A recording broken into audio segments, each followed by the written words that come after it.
The Committee on Financial Services will come to order.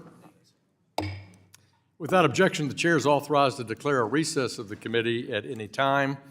This hearing is entitled Beyond Silicon Valley, Expanding Access to Capital Across America.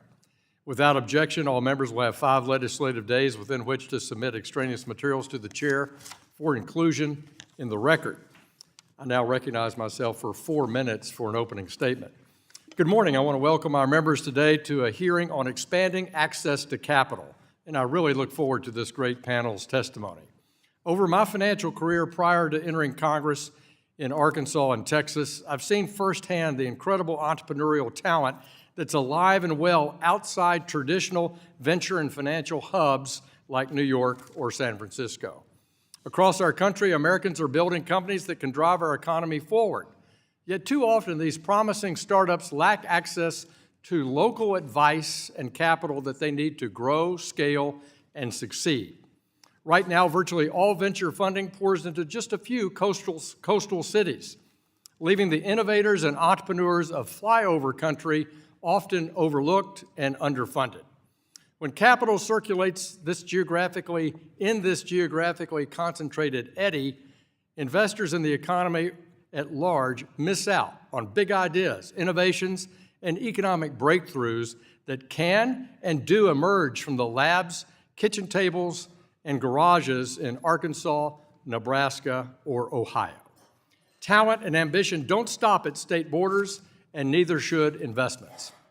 In Little Rock, we've seen companies like Aptigee, which started from scratch and grew into a powerhouse by providing communication tools to schools nationwide. That's the innovation born in Arkansas, benefiting students everywhere. It's proof that when investments are made outside of traditional hubs, incredible things can happen. At the same time, the number of public companies in the United States has declined dramatically, from over 7,000 30 years ago to fewer than 4,000 today. In my view, threatened litigation, excessive cost, and regulatory burdens have made it much harder for small businesses to go public, shutting out entrepreneurs and everyday investors alike. We must ensure that local incubators and small business investors have the support they need, and that those aspiring risk-taking teams, regardless of where they're based, can succeed. Our capital market should work for everyone. That means reducing barriers for startups to access funding, incentivizing investment in regional businesses, and reforming outdated regulations that improve access to growth capital to ensure that a public offering is more of a viable option once again. By incentivizing investments in regional startups, supporting local incubators, and streamlining rules, we can create an environment where more companies can scale, thrive, and ultimately become public companies. And for the means that we're ensuring that we're not just creating opportunities for companies to grow, but also expanding investment opportunities for Americans that want to be a part of that growth. For too long, investment opportunities, particularly in private markets, have been reserved for the select few. By broadening access, we create more avenues for wealth creation, allowing everyday investors to share in the long-term prosperity that comes from innovation. Modernizing our securities laws can help break down these barriers so that every founder, regardless of background or location, has the resources to support and build the next great American success story. The policies that we're discussing today will not only expand across access to capital, they will also strengthen our economy and create lasting opportunities for millions of Americans. With that, I yield back the balance of my time, and I recognize the ranking member of our committee, Mrs. Waters, for 4 minutes opening statement. Thank you very much, Mr. Hill. Before I begin, I want to comment about the outrageous national security breach reported yesterday. It is my understanding that the details of the attack were shared with someone who wasn't cleared, putting the lives of those involved and the whole mission in jeopardy. This latest breach follows unlawful access to the critical payment systems and the data of Americans. Mr. Chair, I hope you agree that enough is enough. I wish we had more positive information to report on, but the incompetence of this administration is glaring. With that, I appreciate today's hearing on capital formation. The reality is that our economic outlook is bleak and is entirely of the president's own doing. Mr. Chair, I want to take a moment to read excerpts that highlight the magnitude of the economic crisis created by Donald Trump. From Reuters, more than $4 trillion in stock market values has evaporated since Trump took office. From the Financial Times, quote, economists expect Trump's policies to slow economic growth and fuel higher inflation. From INC magazine, Trump's tariffs are causing some startups to scrap their IPOs. From Reuters, J.P. Morgan, chief global economist, says the risk of a recession will rise to, quote, probably 50% or above when Trump's April 2nd tariffs kick in. This is the state of our economy. As a result of Trump's disastrous policies and dumb trade wars, our stock markets are in chaos, and the strong economy he inherited from President Biden is no more. Right now, instead of expanding their business or investing in their workers, business owners are dealing with a Trump-induced recession and are panicking at the thought of higher prices for goods and raw materials from overseas. All of this is slowing hiring, killing innovation, and making it harder for American companies to compete globally. But Trump's economic policies aren't just hurting American businesses and workers. No, Trump is an equal opportunity destroyer of finances. People preparing to retire, people he has forced to retire, and the people he has wrongfully fired have all seen their nest eggs and hard-earned savings reduced to rubble. Instead of displaying leadership, competence, and care, Trump has been golfing at Mar-a-Lago, promoting his own Mimicon and filming Tesla ads, actually on the White House lawn for the richest man on earth, Elon Musk. Unfortunately, that's not all. This month, Trump signed an executive order gutting the Community Development Financial Institutions Fund. Mr. Chair, for over 30 years, CDFIs have been strongly supported by Democrats and Republicans. We have them in our districts and have all seen firsthand the critical work they do in supporting small businesses in underserved communities. Eliminating CDFIs because they serve the underserved is the MAGA equivalent of cutting off your nose to spite your face. This same executive order would also gut the Minority Business Development Agency. And make no mistake, these cuts to working-class families in underserved communities and the small businesses that they serve are all designed to pay for the only thing the Trump administration actually cares about, tax cuts for billionaires. I thank the gentlewoman. I yield back. She yields back. The chair recognizes the chair of the Subcommittee on Capital Markets, Ms. Wagner from Missouri, for a 1-minute opening statement. I thank you, Mr. Chairman, and you know what? I couldn't be more optimistic about our economy and the direction that our country is moving. As the chairman noted, talent and innovation aren't confined to the coasts, and investments shouldn't be either. This hearing is about giving hard-working, everyday Americans access to the kinds of high-growth opportunities that for too long have been reserved for the wealthy. So Congress can help Main Street investors invest and save for the future. We've done this before, Mr. Chairman. The Bipartisan Jobs Act showed how smart, balanced reforms can open up markets without sacrificing investor protections. Now it's time to build on that success by helping more companies go public, expanding access to capital for all, and creating real wealth-building opportunities for millions of Main Street investors in our congressional districts, the 2nd Congressional District of Missouri, and the nation. Let's cut the red tape from our rules and strengthen our markets, because more opportunity means a stronger, better economy for all, and I yield back. Gentlewoman yields back. The chair recognizes the ranking member of the Subcommittee on Capital Markets, Mr. Sherman, for a 1-minute opening statement. I join the ranking member in noting that everyone on that signal chat knew they were exchanging war plans on a signal chat, not a system for classified information. Then they added a journalist to the chat. Then the Secretary of State lied about it, only to be corrected by Trump's National Security Council. The SEC oversees the largest capital markets in the world and in the history of the world. We're dealing with $100 trillion of securities. Our entire economy, the world's economy, is dependent upon it. So let's just let some guy like Big Balls take a whack at it. Well, he did. $50,000 payout for everybody at the SEC who leaves. What gaps does that have in enforcement? What gaps does that have in the ability to approve a registration of securities? We won't know because we don't know who takes that buyout. But we do know that the people taking the buyout are the ones that the private sector values the most, and they're going to make a lot of money in the private sector. I yield back. Gentleman yields back. Today we welcome the testimony of Steve Case. Mr. Case is the chairman and CEO of Revolution, an investment firm backing entrepreneurs at every stage of their development. His entrepreneurial career began in 1985 when he co-founded America Online, AOL.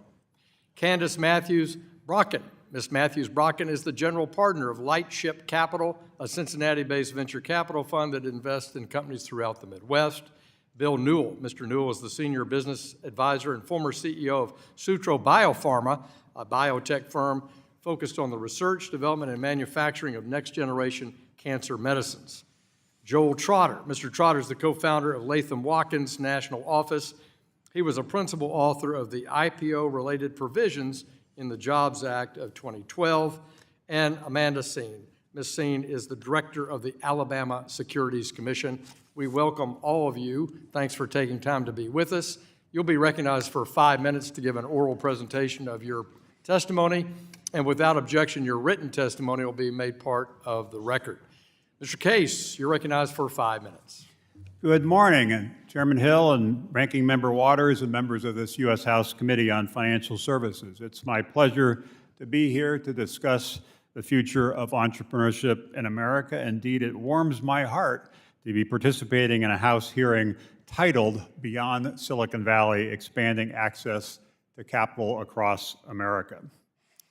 I want to start by acknowledging that for decades, despite party differences, legislation to encourage entrepreneurship and expand access to capital for entrepreneurs has largely received bipartisan support. Today's hearing underscores this committee's commitment to prioritizing entrepreneurship and innovation, and I thank you for your leadership in making this a shared national effort. 4 decades ago, I co-founded America Online, AOL, a company that helped usher in the internet revolution. AOL was the first internet company to go public, and at its peak, nearly half of all internet users went through the platform. After AOL, I dedicated myself to backing the next generation of entrepreneurs as founder, chairman, and CEO of Revolution. Based here in Washington, D.C., Revolution's mission is to build disruptive, innovative companies that upend age-old industries with a unique focus on startups based outside of the coastal tech hubs. Startups are indeed the lifeblood of our economy, driving innovation, creating jobs, and fueling growth in red and blue communities nationwide. Indeed, new businesses play a significant role in net new job creation, according to data from the National Bureau of Economic Research. Yet entrepreneurs, especially those outside of Silicon Valley and Boston and New York, still face significant challenges in accessing the capital they need to start and scale. In 2017, when Revolution launched our Rise of the Rest seed fund, led at the time by J.D. Vance, who is now our vice president, roughly 75% of venture capital flowed to just 3 states, California, Massachusetts, and New York, with 47 states left to share the remaining 25%. We've made some progress, but unfortunately, the split remains largely the same today. The federal government can help close this gap, and there is strong precedent to do so. In 2011, I was part of the President's Council on Jobs and Competitiveness with a number of leaders from finance and tech. Our proposals eventually became the bipartisan Jumpstart Our Business Startups Act, the Jobs Act, which passed the House by a vote of 390 to 23. The Jobs Act included, as you know, 3 key goals. First, make it easier to launch and invest in startups via crowdfunding. Second, allow those seeking investment to make general solicitation appeals. And third, create an IPO on-ramp for young companies to make going public a little easier. Given the success of the Jobs Act, as well as the outsized role startups play in job creation and economic growth, it makes sense for this committee to explore additional ways to expand access to capital for entrepreneurs and enhance the ability of more investors to participate in private markets. First, on the IPO front, while late-stage companies have had access to growth capital in recent years, that funding option is not guaranteed, and more companies may need to consider going public at an earlier stage in their development, which makes having a viable path for IPOs critical. Additionally, Revolution, partnering with PitchBook, found that between 2011 and 2021, more than 1,400 new venture firms emerged from smaller ecosystems across the country. These firms are crucial because they are much more likely to invest in local and regional startups. This committee can take steps to support and sustain these regional funds, including by expanding the pool of potential investors and by streamlining the regulations that apply to up-and-coming venture funds. To be clear, none of the reforms proposed should come at the expense of appropriate investor protection, which is, of course, important. But at the same time, we need to make sure we strike an appropriate balance. If we want more capital funding more entrepreneurs, we need to make some changes, some of which could create some risk. But at the same time, if we make no changes and we just maintain the status quo, we are in fact constraining the pool of investors and of entrepreneurs that we need to ensure that we continue to have a robust innovation economy, not just on the coast, but across the country. We all know that talent exists everywhere. This committee is in a unique position to pass legislation to support the next generation of entrepreneurs and investors and create more opportunity for places that often feel left behind. I applaud the efforts you are taking today to level the playing field, and as we approach the 250th anniversary of our nation next year, empower entrepreneurs nationwide to write the next chapter of the American story. Thank you for the opportunity to join you today. I look forward to your questions.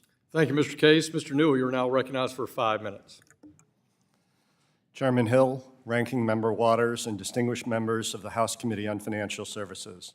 I'm honored to appear before you today to discuss capital formation in the United States and the need for reforms that support entrepreneurs, protect investors, and promote innovation. My name is Bill Newell, and I'm a senior business advisor with Sutro Biopharma. I've been at Sutro since January 2009, until recently serving as its CEO. I also serve on the board of the Biotechnology Innovation Organization and chair BIO's Capital Formation Working Group. I want to commend the members of this committee for working on a bipartisan basis to improve access to capital through targeted reforms that protect investors and right-size needed regulations. In the last Congress, this committee advanced a number of measures, and I hope that this Congress will be able to move that legislation into law. Sutro Biopharma focuses on research, development, and manufacturing of next-generation cancer medicines. Our company is 22 years old. I was employee 19, and until recently, we had over 300 employees. In many ways, Sutro's corporate journey is a microcosm of the small biotech experience. We were initially financed by private investors, including venture capitalists. We IPO'd in 2018, benefiting from the Jobs Act of 2012 that makes it easier for small companies to go public. All told, Sutro has raised almost $1.6 billion in the company's history. That eyebrow-raising figure in our over 20-year company journey is, unfortunately, very typical of the small biotech experience in bringing a product to market. Bringing a new medicine to approval is very, very expensive and risky. In this environment, many companies in our industry have had to downsize and end programs because of limited capital availability. Unfortunately, Sutro is no exception. It takes on average 10.5 years for a candidate entering phase 1 to reach approval. The average R&D cost to produce a new pharmaceutical from discovery to launch is $2.3 billion. Drug discovery is expensive. That's why access to capital is so crucial. We're in a constant race against time to develop a life-saving drug before funding runs out. 13 years ago, this committee passed the Jumpstart Our Business Startups Act. The Jobs Act right-sized regulations for small and emerging growth companies, and we need to build off the success of the Jobs Act. Private markets play a crucial role in the growth and success of small biotech firms. A company often starts with just angel investors.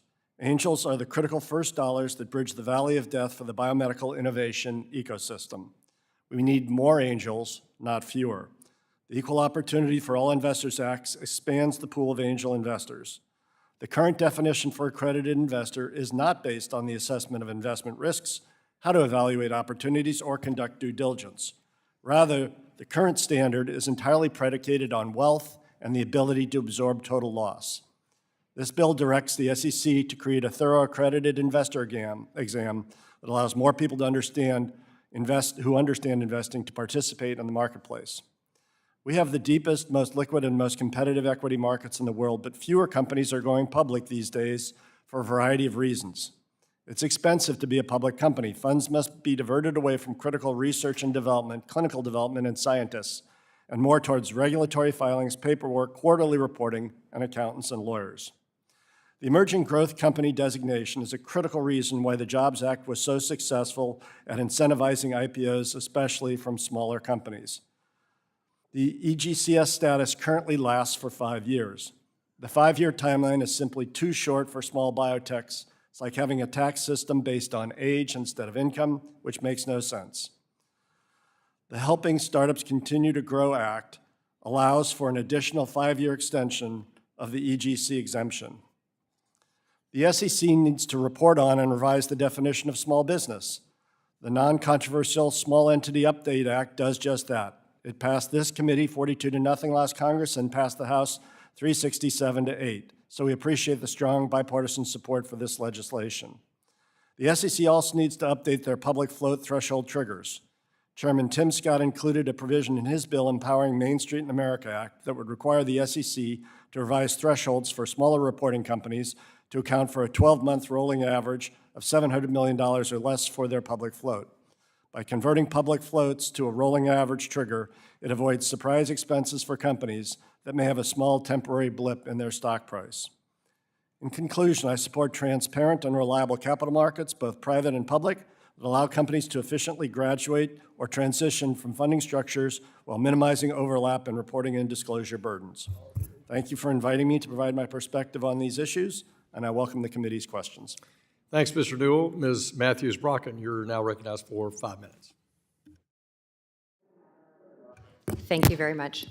Chairman, Ranking Member Waters, and members of the committee, thank you for inviting me here today. My name is Candice Matthews-Brackeen. I'm the founding partner of Lightship Capital and CEO of Lightship Foundation and a native Ohioan. Recently, my team and I launched a fund of funds called Anchor. But really, to understand why we launched that fund of funds, let me first start with the journey that brought us here. Lightship started as a nonprofit focused with one goal: helping entrepreneurs in communities that often get overlooked. While our early work had great successes, we soon realized that helping individual businesses just wasn't enough. The larger system around them still needed fixing. To truly support entrepreneurs, we had to build something bigger. So through acquisition, we expanded our work by bringing together 3 nationally recognized programs: New Me Accelerator, Black Tech Week, and Founder Gym. Each had strong educational resources in support of communities. Black Tech Week, in particular, has been running for 11 years as a major tech conference that is now located in Cincinnati, Ohio. By combining these organizations under the Lightship Foundation, we gave them the resources and structure needed to grow and support even more entrepreneurs around America. We couldn't do this alone, however. We've been supported by amazing public and private partners like Jobs Ohio, who share our vision for economic development and growth. We then created our own venture fund to invest directly in talented entrepreneurs who were overlooked by traditional investors. But even as we saw success, we discovered an even bigger problem. Venture capital is still mostly focused in coastal cities like New York and San Francisco. Talented founders like us in the Midwest and South and other regions are just still left out. And that's why we started Anchor. Anchor originally began with a series of meetings around the country with groups of experienced fund managers who were frustrated by the barriers we were all facing. Even though we had proven ourselves, we struggled to raise money because we weren't from traditional venture capital markets. This created what we call emerging manager redlining, an unintentional bias against new and regional funds, particularly outside of the major coastal cities. By blocking first-time and emerging funds, we unintentionally support geographic bias, limit opportunities for promising managers, and miss out on potentially great returns. Anchor directly tackles this market failure. Our fund of funds help support promising new managers across the Heartland, Midwest, and South. We provide resources they need to succeed and generate strong returns for their investors. And we've introduced 3 key innovations at Anchor. Now, first of all, Anchor recently received an SBIC green light from the Small Business Administration, a crucial first step that signals confidence that the SBA is our anchor investor, and it helps attract further investment. Secondly, our fund structure helps investors benefit from successful startups while reducing the risk of large losses across the entire portfolio. And lastly, we eliminated the double fees that are common in traditional fund of funds, making Anchor more affordable and more attractive to institutional investors like pension funds and endowments. However, there are still policy barriers that we need to address. Right now, venture capital funds benefit from certain exemptions under the Investment Advisors Act, but fund of funds like ours do not. We have to register. Extending these exemptions equally to all venture funds, including fund of funds, would remove unnecessary hurdles and modernize investment rules. Secondly, current law also limits venture funds to just 250 investors. And with inflation, this just doesn't work. So for a $2 billion fund like ours, that means each investor must contribute around $8 million on average, effectively excluding 99% of Americans. Increasing the investor cap from 250 to something like 2,000 as proposed by the DEAL Act would dramatically lower the entry point, allowing more Americans to participate. And finally, we suggest one more policy improvement. Public investment funds, like public pensions and endowments, should be required to review proposals from first-time and emerging managers. They don't have to invest, but they shouldn't be allowed to have rules to automatically exclude new managers, many of those managers being in the middle of the country. This simple change would significantly reduce geographic bias and democratize access to venture capital across the country. Building and supporting fund of funds like Anchor is the key solution to addressing capital inequality in America's underserved regions. Reducing barriers to these funds isn't just helpful, it's essential. It's how we ensure economic growth and innovation in every part of our country. Thank you for your time, and I look forward to your questions and continuing the conversation. Thank you very much. Mr. Trotter, you're recognized for 5 minutes. Chairman Hill, Ranking Member Waters, and members of the committee, it's good to be with you here today. Based on my experience as a leader of the IPO task force, I'm pleased to share my perspectives on reforms to expand access to capital across America. The Jobs Act of 2012 is a bipartisan success story and a model for the innovative solutions you're now considering. 13 years ago, Congress enacted our IPO on-ramp proposal by an overwhelming bipartisan majority, and President Obama signed it into law. Title I has been called the most successful title in the Jobs Act, and academic research has concluded that the IPO on-ramp provisions significantly increased IPO volume. The Jobs Act succeeded, and the proposals under consideration today bear the same hallmarks of that success. I fully support the committee's efforts to enact balanced reforms in federal securities regulation, and I urge your support for the proposals listed in my written remarks. These proposals represent measured, carefully calibrated solutions to facilitate capital formation. With that said, I'd like to make 3 points. First, the Jobs Act changed none of the robust anti-fraud provisions of the federal securities laws, and neither would any of the proposals before you today. I cannot overstate the importance of this point. There's a long list of liability provisions and compliance obligations that apply to all public companies. They are extensive and rigorous, and they will remain in full force and effect, undiminished by any of the proposals before you. Second, the Jobs Act used a balanced approach that scales the regulatory burden to a company's size and maturity. The IPO on-ramp concept allowed the regulatory burden to scale to the size of the company, a simple but powerful concept borrowed from SEC rules. In the debate over more versus less regulation, this is a compelling way forward. Rather than more versus less, balanced regulation that scales over time. This approach encourages capital formation while maintaining a much greater level of securities regulation for mature public companies. That greater regulation includes the internal controls audit of Sarbanes-Oxley Section 404B, which will continue to apply to larger public companies. Critics of scaled regulation overlook this point when they cite the high-profile accounting scandals that led to the enactment of the Sarbanes-Oxley Act. It's important to remember those companies were huge, mega-cap, Fortune 50 companies that would never have been eligible for any of the relief from Section 404B of Sarbanes-Oxley. Neither the Jobs Act nor any of today's proposals would give regulatory relief to companies of that size. Even if you pass every proposal before you today, every public company must undergo audit by a PCAOB registered auditing firm and comply with all of the robust anti-fraud provisions of the federal securities laws. And all of the largest U.S. public companies, representing nearly all of total U.S. market capitalization, would remain subject to Section 404B of the Sarbanes-Oxley Act. That brings me to my third and final point. Of the proposals before you, two in particular stand out: extending the IPO on-ramp and expanding the category of well-known seasoned issuers. I discussed both of these proposals at length in my written remarks.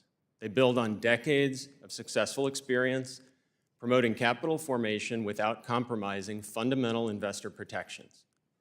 They would have the greatest impact of the proposals before you, and I urge you to adopt them, along with the many other excellent proposals under consideration today. You have the opportunity to build on the success of the Jobs Act and its lessons. And given the direct connection between capital formation and job creation, the opportunity is compelling. I welcome your questions. Thank you. Thank you, sir. Director, you're recognized for 5 minutes. Good morning, Chairman Hill, Ranking Member Waters, and distinguished members of this committee. Thank you for inviting me to share with you the perspective of state securities regulators, or regulators if you're from the South. It is a privilege for me to be here today, and I hope that you'll consider our important roles as you continue deliberations on the legislation before this committee. My testimony will focus on preserving the role of states in overseeing our local markets, in facilitating responsible capital formation, and I will underscore our critical role in protecting investors. The states are proud to be part of a team of regulators responsible for promoting stability in our financial markets and protecting investors. This heavy responsibility grew out of a recognized need by a state legislature over a century ago to promote transparency and honesty in our markets.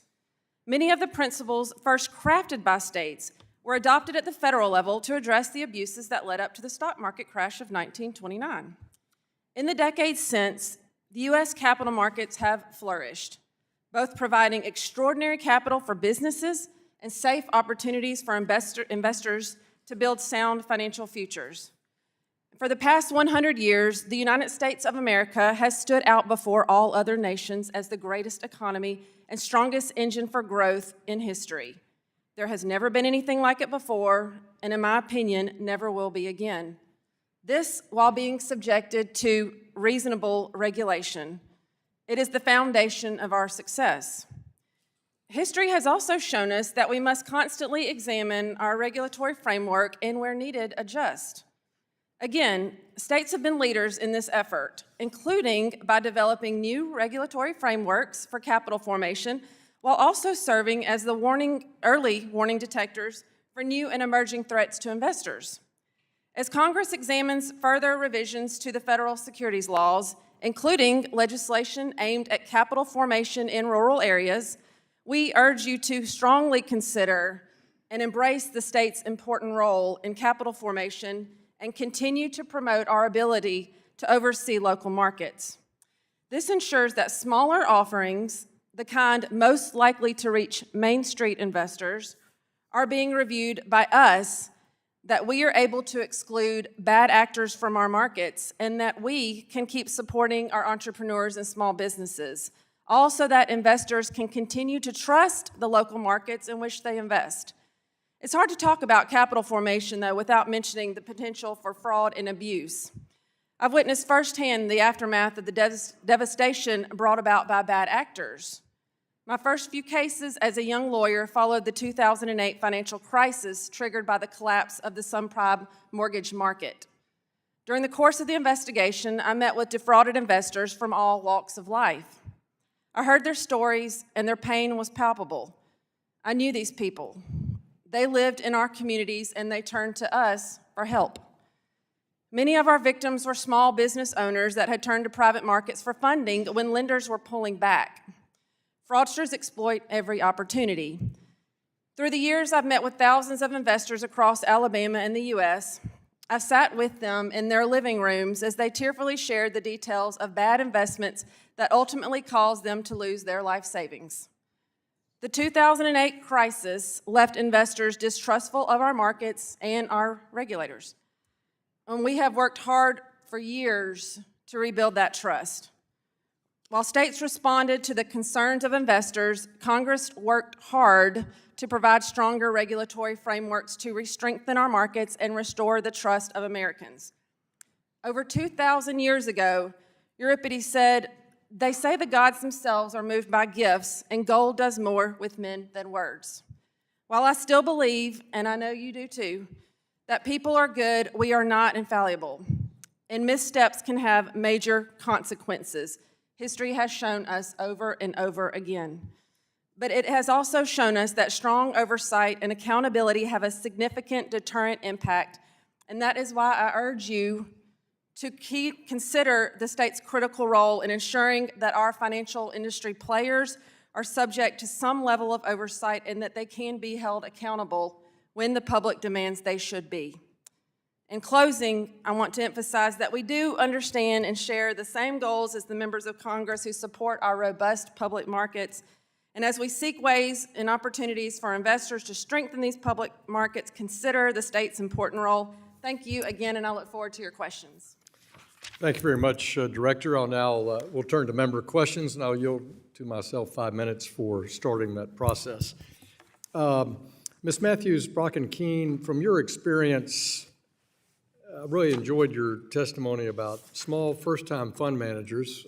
I know that firsthand, and I know how the consulting system is biased against first-time managers going to institutional investors. So I really appreciate your testimony. I think that is informative to the committee. You talked about your priority on regional diversity as well, and you talked about two principal reforms you thought that would be helpful for smaller funds, the fund-to-funds approach and the limitations there, and then the limitation on total number of investors. Would you just reiterate that point and compare it to the work you're doing? Yeah, absolutely. So, really the minimum viable fund size is really around $50 million, right? And so in order to kind of get to that number, you have to bring in a group of investors that can write a certain size check. The bigger the check, the easier it is to kind of chunk that down. For a fund of funds, it's a much bigger fund. So for us, we're raising a $2 billion fund. Even if we were raising $1 billion or $500 million, it's a pretty significant check size that you need in order to kind of close the fund. So for us, what we're asking here, as we're talking about the DEAL Act in particular, is to kind of shrink that number down. So if we're raising, like I just said, $2 billion, we need people to write $8 million checks, or lots of people who can write $100 or $200 million checks. I would bet almost every person in this room who has fundraised knows exactly who those people are in this country. It's a very small number of people. What we're looking to do is to give more people that opportunity. Beyond that, I know we kind of both talked about kind of the number of investors, but I also kind of mentioned pension funds and public investment funds. Right now, our universities, our teachers' unions, they're sending their dollars to the coasts. And each time they do that, they're building wealth on the coasts, and that money stays there long term.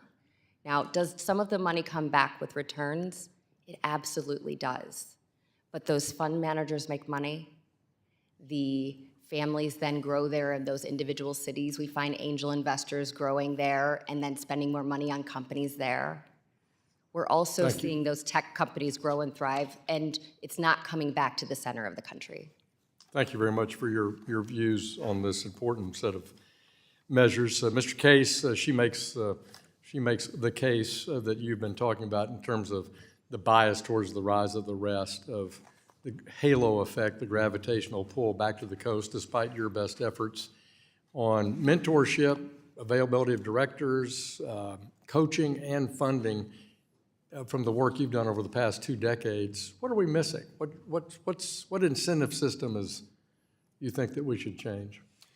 Well, as I said in my testimony, it's a mix of things, but some of it is creating a sense in these communities in the middle of the country that they have an opportunity to participate in the innovation economy. A lot of people, as you well know, in places like Arkansas and others, feel like they need to leave to go to Silicon Valley or some other place. One great story I mentioned in my written testimony is an entrepreneur who was actually at a hedge fund in San Francisco, and he came up with an idea for a platform called Acre Trader, and he moved back to Arkansas, to Fayetteville, to start that company. But he left Arkansas to go to the coast because he didn't feel like he could kind of find his way if he stayed. He was an exception that came back to start the company there. How do we create more of those where fewer people are leaving? There's less of what some have called a brain drain of people leaving different cities in the middle of the country to go to the coast. And how do you create a boomerang of people returning? It requires time. It doesn't happen overnight, but having venture capital in those communities to back the next generation of companies, having some of those companies graduate to be successful enough to go public and create wealth for all the investors, but also the employees, some of whom then want to start other companies, some of whom then will become angel investors in other companies, and it creates this ecosystem and sort of a positive cycle.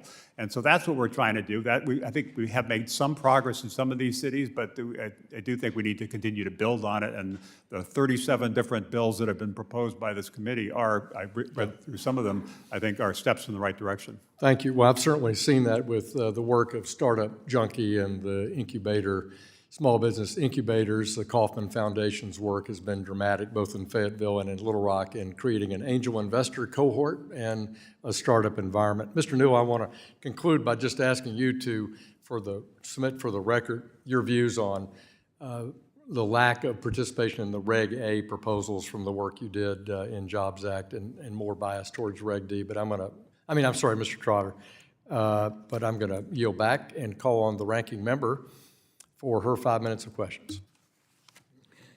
Thank you very much, Mr. Chairman. Mr. Case, I appreciate your leadership with the rise of the rest and your work during the Jobs Act. Through your investments across the country, you have been seeing firsthand what works for small businesses in underserved communities. Democrats on this committee have consistently delivered results for small businesses. During the pandemic, I worked with Ranking Member Velasquez to assure secure $60 billion in Paycheck Protection Program. That's the PPP program. Loans specifically for community financial institutions to reach small businesses left behind by big banks. We also worked with Republicans during Trump's first term to secure a historic $12 billion for community development financial institutions and minority depository institutions in 2020, which is projected to support more than $130 billion in new financing for underserved communities over the next decade. Additionally, committee Democrats worked with the Biden administration to renew the state small business credit initiative, which is already providing billions of dollars in new capital access for small businesses. As I said today and at the prior hearing, I look forward to working with Chairman Hill to advance sensible reforms that support small businesses and our public markets while keeping investors and consumers top of mind. Nevertheless, Mr. Case, no doubt you have seen reporting that the Trump-Musk administration is trying to shut down the Community Development Financial Institution Fund and the Minority Business Development Agency. Based on your extensive work with entrepreneurs in overlooked communities, what specific economic damage would occur if the current administration eliminates these and other small business support programs? Through your Rise of the Rest bus tour, I understand you have traveled 11,000 miles across the country. Which regions and demographics would be most severely impacted if these critical capital sources disappear? You know what the CDFI fund is. Thank you, Ranking Member Waters, for your leadership on these issues over obviously a long period of time. And we have, with Rise of the Rest, traveled quite extensively around the country, and we've ended up making investments now in over 200 companies in over 100 different cities. So it is fairly broad. I think it's 38 states. So we have seen a lot. We've backed a lot of entrepreneurs, which is a reminder that there are great entrepreneurs building great companies everywhere. It just takes a little more effort to identify them and back them and mentor them and support them. In terms of your specific question, I'm on the side of more capital going to more entrepreneurs in more places, and programs like CDFI and others, I think, are helpful in that regard. I've not seen the specific proposals to modify that or change that, but in general, at this juncture, I think we need to be kind of reaching out, trying to level the playing field in as many ways as we can. Okay, so if you don't really know what's going on with CDFI, if you find out that it's going to be eliminated, would you support CDFI? I do support CDFI. Thank you very much. On to Mr. Trotter. Elon Musk is currently being sued by the Securities and Exchange Commission for allegedly swindling Twitter's investors of over $150 million and previously was penalized for $40 million for misleading Tesla investors. Now, through Doge, he potentially has access to the SEC's confidential information and have already demonstrated their utter disregard for data privacy, including gaining access to the data of Musk's competitors at the Consumer Financial Protection Bureau. And also, it is alarming that Mr. Musk can even secure his own website, which has been hacked. The SEC possesses non-public information about pending IPOs, mergers, whistleblower complaints, and ongoing enforcement actions, including against Musk's own companies and competitors. You have long advised public and private companies that engage in capital raising activities. Could you discuss the sensitivity of the information shared with the SEC and what would happen if that information were to fall into the hands of competitors or leak prematurely into the markets? And could, for example, there be a conflict of interest with someone accessing the internal deliberations of the SEC if that person also has pending litigation? Mr. Trotter.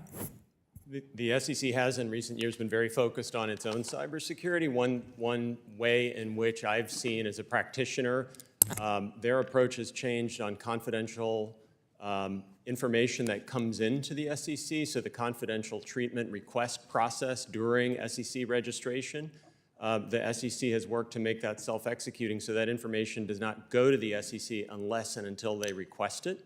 So that's one example that comes to mind when you raise this issue of cybersecurity at the agency.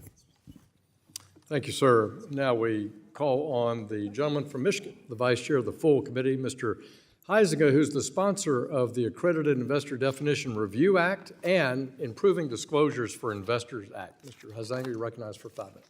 Thank you, Mr. Chairman, and I want to echo a sentiment that I've heard from many already about that Congress should further expand the accredited investor definition to include a wider range of potential investors. According to the SEC, 19% of U.S. households qualify as under the definition of an accredited investor in 2022.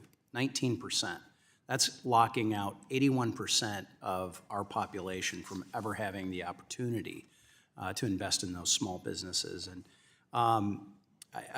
this was brought to really to the forefront. That we had a witness last Congress. Her name was Omi Bell, and if I recall, she was here from D.C., who founded an organization that assists African American female founders in securing funding to develop and grow their businesses. And Ms. Bell spoke about the challenges she faced as a young entrepreneur, receiving her first investment from her mother, who was not an accredited investor, and how updating that accredited investor definition would actually expand the opportunities for those businesses who are trying to raise capital.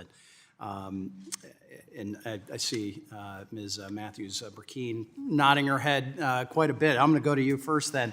How would expanding this accredited investor definition to include criteria besides wealth and income, how would that expand opportunities for both prospective investors and for those entrepreneurs, especially in those underrepresented communities? Yeah, absolutely. So right now, anyone over 18 can sports bet. They can go and play the lottery. They can go on to lots of apps and buy cryptocurrency with very little education. But what they can't do is go and invest in companies that have years and years of documentation and financials because they've been blocked out by rules and regulations against them. So what would that change? It would bring in new investors, new angel investors, because right now you have to have such an incredible amount of net worth. There are lots of people that work for my team that aren't able to be investors. They aren't accredited investors, but they know much more than the general American public. So what you'll hear from critics of expanding this is that, well, see, there's not going to be any sort of safety net. There's not going to be any sort of review. These people are just, it's going to be caveat emptor. They're going to get hosed. We know it's going to be there, and it's only the federal government's definition of who should be investing that's saving them from themselves. Do you buy that? I think that we could probably set a rule around the percentage of money that you're using every year. I think that could be fairly simple. That's something we could do for all of those things that I mentioned in the past. So some reasonable things that are Very reasonable. And the assumption that bothers me, Mr. Chairman, is that if we were to change this federal definition of what an accredited investor is, that means there's no definition or no guardrails to any of this investing, which simply isn't the case. Mr. Trotter, I'm going to do a quick, actually, Mr. Case and Newell, if you could really super quickly answer this. I'm curious how current investor definition, as Ms. Brackeen was talking about, how that really limits private capital for entrepreneurs, and what does that mean for for the economy and society? Well, there are a lot of people who have ideas in terms of starting companies. Many don't have the commitment to follow through. It's hard. It's definitely very hard, and definitely you're risky, and you put your career often at risk. But there are many who I've found who do have the desire to go farther, but don't have access to the capital to get going.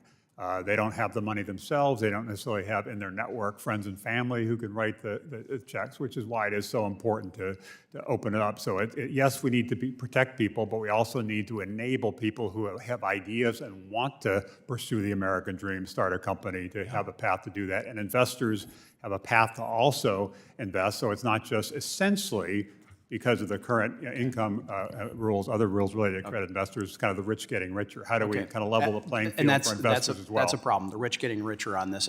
Sorry, I've got 22 seconds left, and I have to move on to Mr. Trotter very quickly. Current law, issuers using Rule 506C are permitted to engage in general solicitation before filing a Form D, as long as they verify that all purchasers are accredited.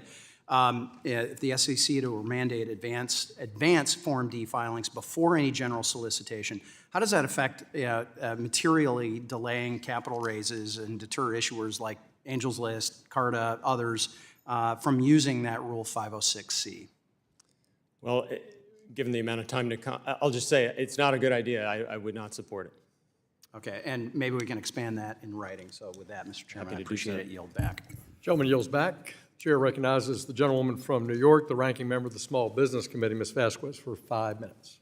Thank you, Mr. Chairman. Ms. Matthews, I would like to remind you and everyone in this room that the funds-to-funds dynamic you're speaking so highly of was a proposal proposed and finalized by the SBA under the Biden administration, and I'm very proud to support it. I am the ranking member of the House Small Business Committee, as the chairman referred to. And I am here to tell you that expanding our private markets and engaging in private market offerings isn't the only way for small businesses to acquire equity capital. The SBA's SBIC program, as of 2024, have deployed more than $130 billion of capital to more than 194,000 small businesses. The CDFI Venture Capital Fund also responsibly invests equity capital to underserved and undercapitalized small businesses. Yet, the Trump administration's executive order does exactly the opposite. We need to be discussing ways to strengthen, not destroy, this type of programs. Ms. Senn, the title of today's hearing is Beyond Silicon Valley, Expanding Access to Capital Across America. While the title is certainly correct, the actions by the Trump administration and congressional Republicans tell a different story.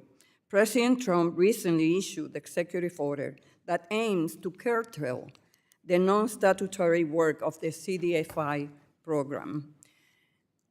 If we are going to broaden the reach of capital beyond Silicon Valley, isn't this exactly the type of public-private program we should be promoting?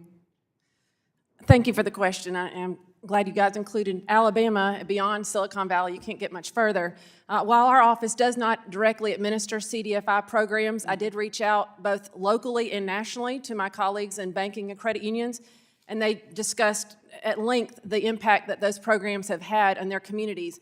As a matter of fact, in Alabama alone, there are 10 CDFI credit unions. We're fairly rural, 40%, that serve over 300,000 members, supporting $2.9 billion in loans and $3.7 billion in deposits. They have extended nearly $18 million in total financial benefits to the underserved communities in Alabama. Our credit union friends are here, too, and they can provide further information to me if they'd like. Thank you very much. And Ms. Senn, the U.S. capital markets have seen tremendous growth over the past decade, with a disproportionate share of the growth seen in private markets. Some of us are concerned that large private companies and private funds have misused securities exemptions to effectively stay private indefinitely, avoiding the transparency and accountability obligations to which many similarly situated public counterparts must adhere. Is this a concern you share? It's a concern in every industry that some bad actor is going to exploit some opportunity to defraud somebody. We certainly see in Alabama, we have a law enforcement agency, and I'm mindful of the fact that I'm here for all 50 states, and I talk to my colleagues at least twice a week. And we do see fraudsters exploiting the Form D and the regulatory offerings, the forms that are provided to investors, and they use those to create an appearance of legitimacy at times. And so we want to preserve the integrity of those exemptions while also deterring fraud. And on the state level, y'all, we see so much, and we see the people that are engaged in the transactions within our borders, and it's so critically important because we're able to help prevent some of that. And those bad actors that are misusing those forms to defraud our Main Street and retail investors, we're in a position to be able to put a stop or at least deter that conduct. Thank you. Thank you. And in your opinion, how do we appropriately balance the need for small businesses to have a less expensive method for raising equity capital through a private offering with the transparency needs of investors? Do you feel these balances are currently tailored appropriately. We're always going to advocate for more investor protections. Exemptions are a privilege, and these businesses that are able to take advantage of it, it's because we believe that those mechanisms are trusted, or there's some oversight generally by another agency, for example, a banking authority. On a local level, though many of these opportunities are, at least on the Form D for the state side, in favor of the businesses. And just in Alabama as a reference, and I know my colleagues in other states, we offer programs to help small businesses get started. With our guidance on a state level, and we connect each other to, we have a huge networking, a huge network of resources in Alabama, but we're able to help them to build a foundation that enables them to be successful as they do continue to grow. And many of our communities, we are beyond Silicon Valley, y'all, but we have so many people that are excited about investing within their communities. And so we help at the Securities Commission facilitate those resources and get them on a good Thank you, level Greg. ground. Thank you. Yield back. Gentlewoman yields back. Like that yaw, like the Alabama accent. I can understand it. Mr. Sessions, from Texas, you're recognized for 5 minutes. Chairman, thank you very much. Chairman Case and Ms. Brackeen, I'm going to primarily ask your opinion in just a few minutes. The entire panel here is champions of capitalism, and this committee appreciates and respects not only the words that you bring to us, but really the ideas about us getting stronger. I note, Chairman Case, in your conversation with the committee and your testimony, you talk about a Texas company, Androl, that added 4,000 jobs because you got in and became an investor and helped them. I also note that in your testimony, Chairman Case, you talk about 75% of venture capital flowed to 3 states, California, Massachusetts, and New York, with 47 states left to share the remaining 25%. And your data is up to last year, 2024, which means that it would be current. I want to ask your opinion about the things that we have been attempting to do to meet the challenge in Texas. We know that we have enormous growth and opportunity, that we have to meet the challenge in Texas, not only from the promise of these companies, whether it be large data centers, chip manufacturers, that probably already have the funding that they, or sources that they need, but maybe the hundreds of small companies that might be suppliers and add to that robust development. Our governor, Greg Abbott, has convened 2 champions of capitalism and influence in the state of Texas, Ross Perot Jr. and Harlan Crow, both of Dallas, Texas. And they have started a Strategic Texas Fund. It has the balance of the support of government through the governor of the state of Texas, and then the entrepreneur leaders. We've always heard if business leaders lead, others can follow. Can both of you take in the 2 minutes and 40 seconds left and give us perhaps a 1-minute analysis about things that you've learned about doing this that may help them be successful, things that might be important for me as a member, and give us your viewpoint about Texas trying to break into that outside of the 25% with 47 other states. Chairman Case? Sure. First of all, thank you for the question and the insights around what's happening in Texas. We've now done a number of things, investing in a number of different cities in Texas, and there is a lot of momentum, but there's still a lot of work to do. I think the last number I recall seeing is the state of Texas, which, as you know, is a pretty big state with pretty big cities, was getting somewhere between 2 and 3% of venture capital. California was getting over 50%. The reason for that is because you create this positive cycle I talked about earlier. People want to be there, so people move there. The investment then backs companies there. The success of those companies then ripples through the economy there. They saw this even in Northern Virginia. AOL started in Tyson's Corner, Virginia.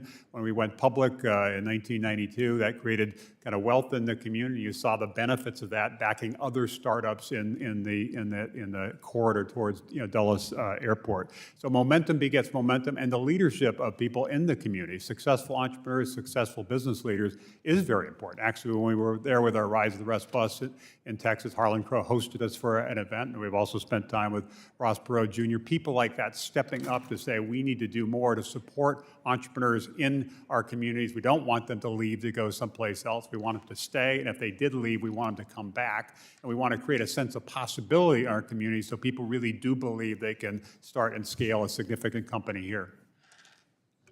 Thank you. Ms. Brackeen? Yeah, in the state of Ohio, we've done the same thing, public-private partnerships to help our venture capital industry grow. So firstly, through Ohio Third Frontier, that helped to seed multiple funds around the state, part of it being seeded by SSBCI more than 10 years ago. We've also launched a new fund, the Ohio Fund, which is kind of just what you're talking about in Texas, primarily focused in our state, bringing together lots of our larger research and development organizations around the state and seeding lots of new funds and new innovations. We also have an Ohio Growth Fund that's funded by Jobs Ohio. That comes from a bond issue as well as dollars that come in from Ohio Liquor and beyond. So that is a way for our state to kind of create new jobs, bring in new revenue, and attract new dollars into the state and really spur growth. Thank you very much. Mr. Chairman, it's my hope that every member of this committee will listen and learn that economic growth and development is good for their people back home, that capitalism works, and we're at a time now that can be a golden age for America. Mr. Chairman, I yield back my time. Thank you, Mr. Sessions. The Chair recognizes the gentleman from California, the ranking member of the Capital Markets Subcommittee, Mr. Sherman, for 5 minutes. Ms. Brackeen, I think you're right that FDIC insurance limit ought to be higher for, at least for checking accounts that are used for operations by small business.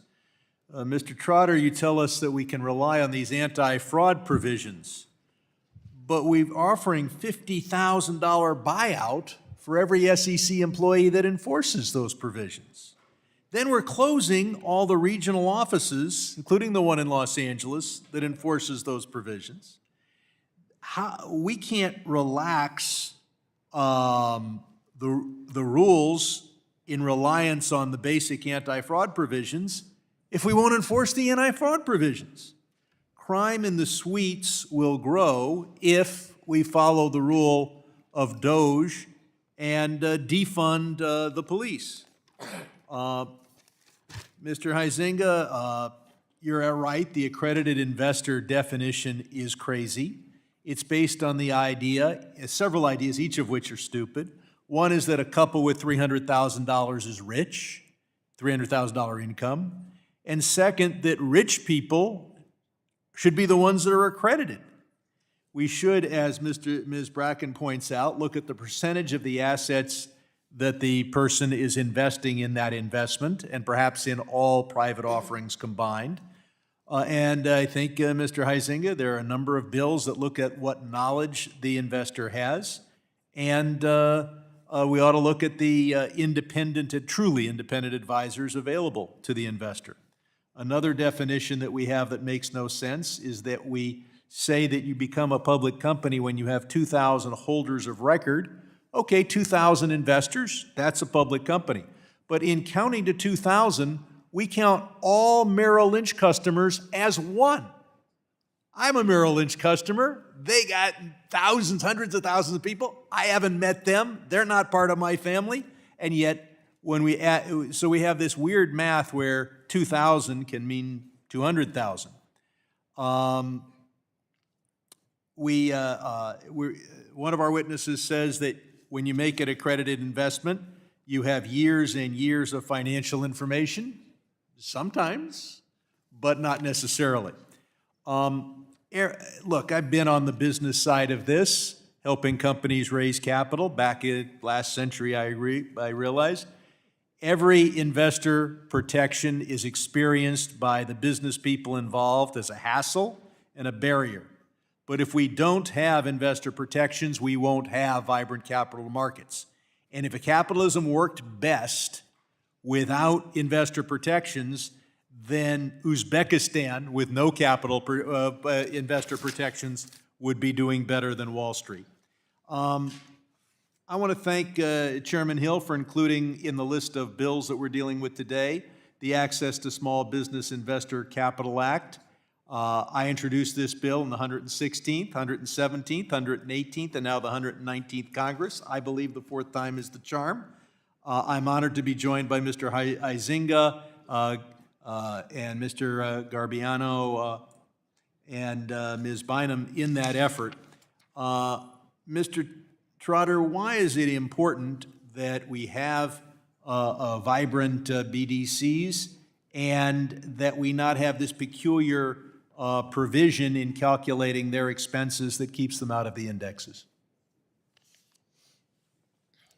Well, that's my area of focus is really on corporation finance and the part of the SEC that registers IPOs, and I don't really have much to say about that question. If I may, I would say on your enforcement question, the private securities litigation is very active. I recognize that, but an awful lot of times, the person you're suing is bankrupt.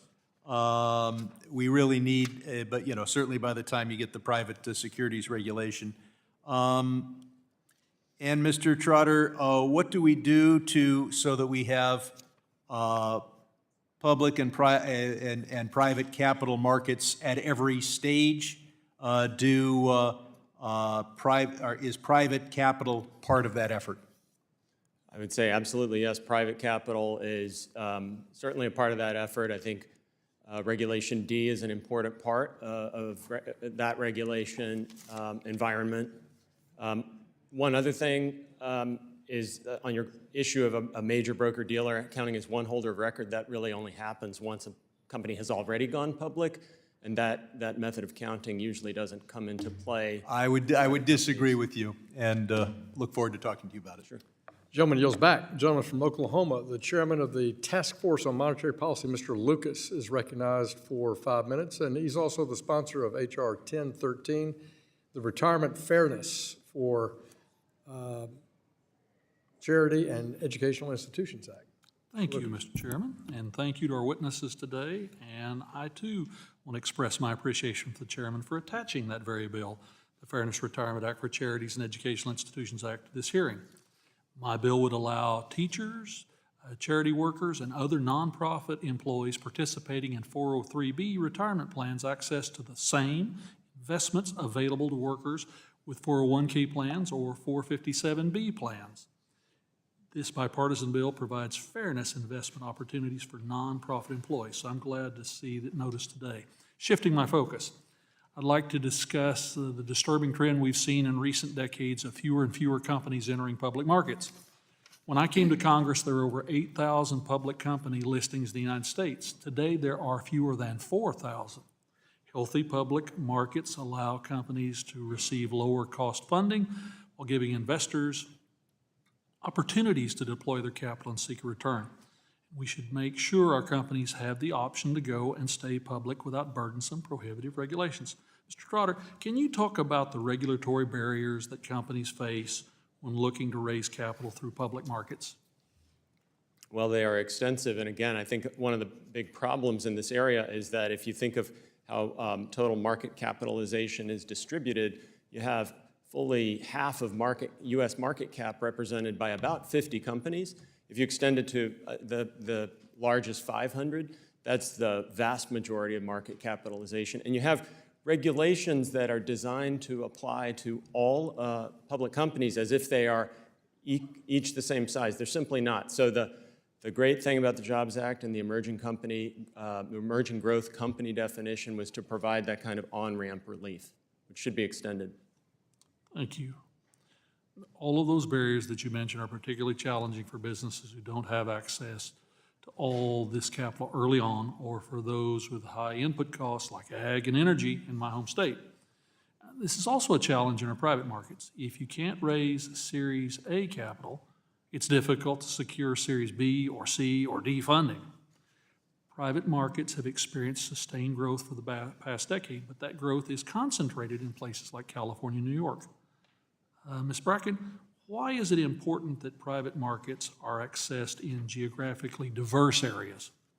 Why do we all need to be able to tap these resources?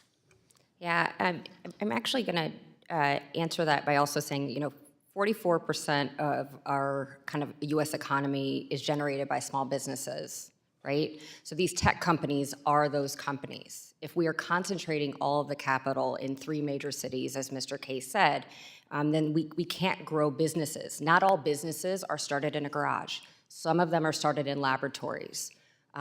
One of those was an antihistamine at the University of Cincinnati, and they made Benadryl.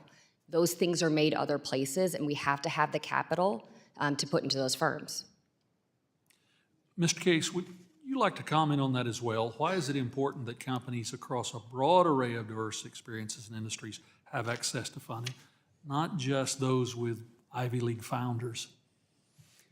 Well, for a couple of reasons. One is, as we've all been discussing, and you well know, these new companies, these startups, are the big job creators, the big economic drivers. So we have that only happening in a few places. We don't have a diverse innovation economy. We have a lot of communities that feel like they're being left behind. We have a lot of communities where they're seeing job loss due to disruption without getting any of the job gains that can also come from new companies. So that's a key part of it. Another key part of it, though, is entrepreneurs fundamentally see a problem and decide to do something about it, create a company to do something about it. The problems you see in rural America are different than the problems you see in New York City, for example. So in the area of agriculture technology, ag tech, you're likely to find an entrepreneur with an insight into the future of farming in Nebraska more than you are in Silicon Valley. And so we need to make sure we get all those ideas on the table. We have more shots on goal, if you will, as a country, and that requires getting more people from more places into the innovation economy. Clearly, we need to modernize our security laws with incremental reforms to make capital formation through public and private markets attractive to business of all types, all sizes, all locations. Thank you for this very important hearing, today, Mr. Chairman. I yield back. Gentleman yields back. The gentleman from Massachusetts, the ranking member of the Financial Technology, Digital Assets, Financial Technology, and Artificial Intelligence Subcommittee. Mr. Lynch, recognized for 5 minutes. Thank you, Mr. Chairman, and the ranking member, and thank you to our witnesses for your willingness to help this committee with its work. You know, when I talk to most business leaders today in the current environment, I find that the greatest obstacle that they talk about to capital formation and launching new development is actually President Donald Trump and his $1.4 trillion in chaotic on-again, off-again tariffs and on steel, on aluminum, on lumber. And as a former construction manager, it makes it very, very difficult for banks and finance companies to quantify risk on a loan when you've got this threat out there of 25 to 50% tariffs on some of these basic building products, and creates a lot of uncertainty, which is problematic in lending. Mr. Case, do you agree this uncertainty is a problem?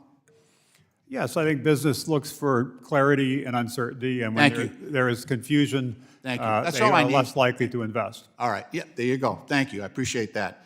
And as far as private versus public markets, I got some data here from Citizens Bank. Since 2001, the number of private equity-backed companies grew from 2,000 U.S. companies to 11,500 companies.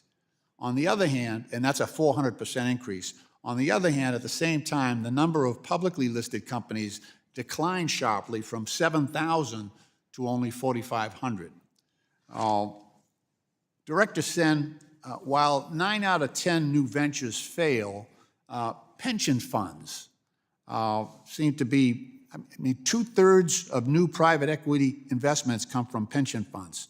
30% of hedge funds investors and 23% of venture capital investors are pension funds. This means that a substantial portion of pension funds, retirement savings of teachers, firefighters, police officers, nurses, government employees, construction workers, and other Main Street middle-class folks are invested in private funds. And I understand the mix that pension fund managers are seeking, and I understand they're searching for yield. But why is it important that we maintain adequate regulatory requirements to keep investors safe? And could lowering requirements like changing the accredited investor definition endanger pension funds and other investors? Based on the information you provided from Citizens Bank, it sounds like our private marketers are doing exceptionally well with the funding that they have now. Right. The states do support modifications, some reforms to the accredited investor definition, but what we're asking for is also disclosures, more transparent disclosures on these private offerings.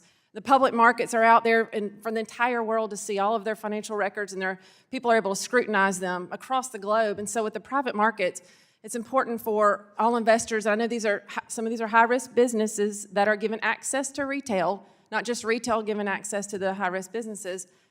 Many of them are startups, nascent stage. But having those disclosures on the other side as well are critically important to allowing these people to invest, and mitigate the risk. So that shift of investment, the flow of investment to private equity, there's a lack of transparency on that side when compared to public companies. Is that right? It is a more opaque market than the public market, certainly, because all of the filings are out there for the world to see. On the private side, what we see, and this is, I emphasize again the state's roles in all of this, especially the smaller businesses and smaller offerings. When you have somebody within the state, within those local markets, helping review documents with these companies that are getting off the ground, this information, financials aren't available to everybody. Business plans aren't available. They're filed confidentially with us. And so investors don't have as much information, near the information they have as they do with public companies. One incident that we were faced with last year was when Silicon Valley Bank failed. When we looked at the list of investors in that company, CalPERS, California Pension Fund, was a significant investor. So do you have any thoughts on that? Pension, I know in Alabama we do have a pension fund, and we have a phenomenal team of advisors that do a great job of keeping that fund healthy. So, pension fund, they can weigh their own respective risks, but I know each state has an opinion. Thank you, Mr. Chairman. I yield back. Gentleman yields back.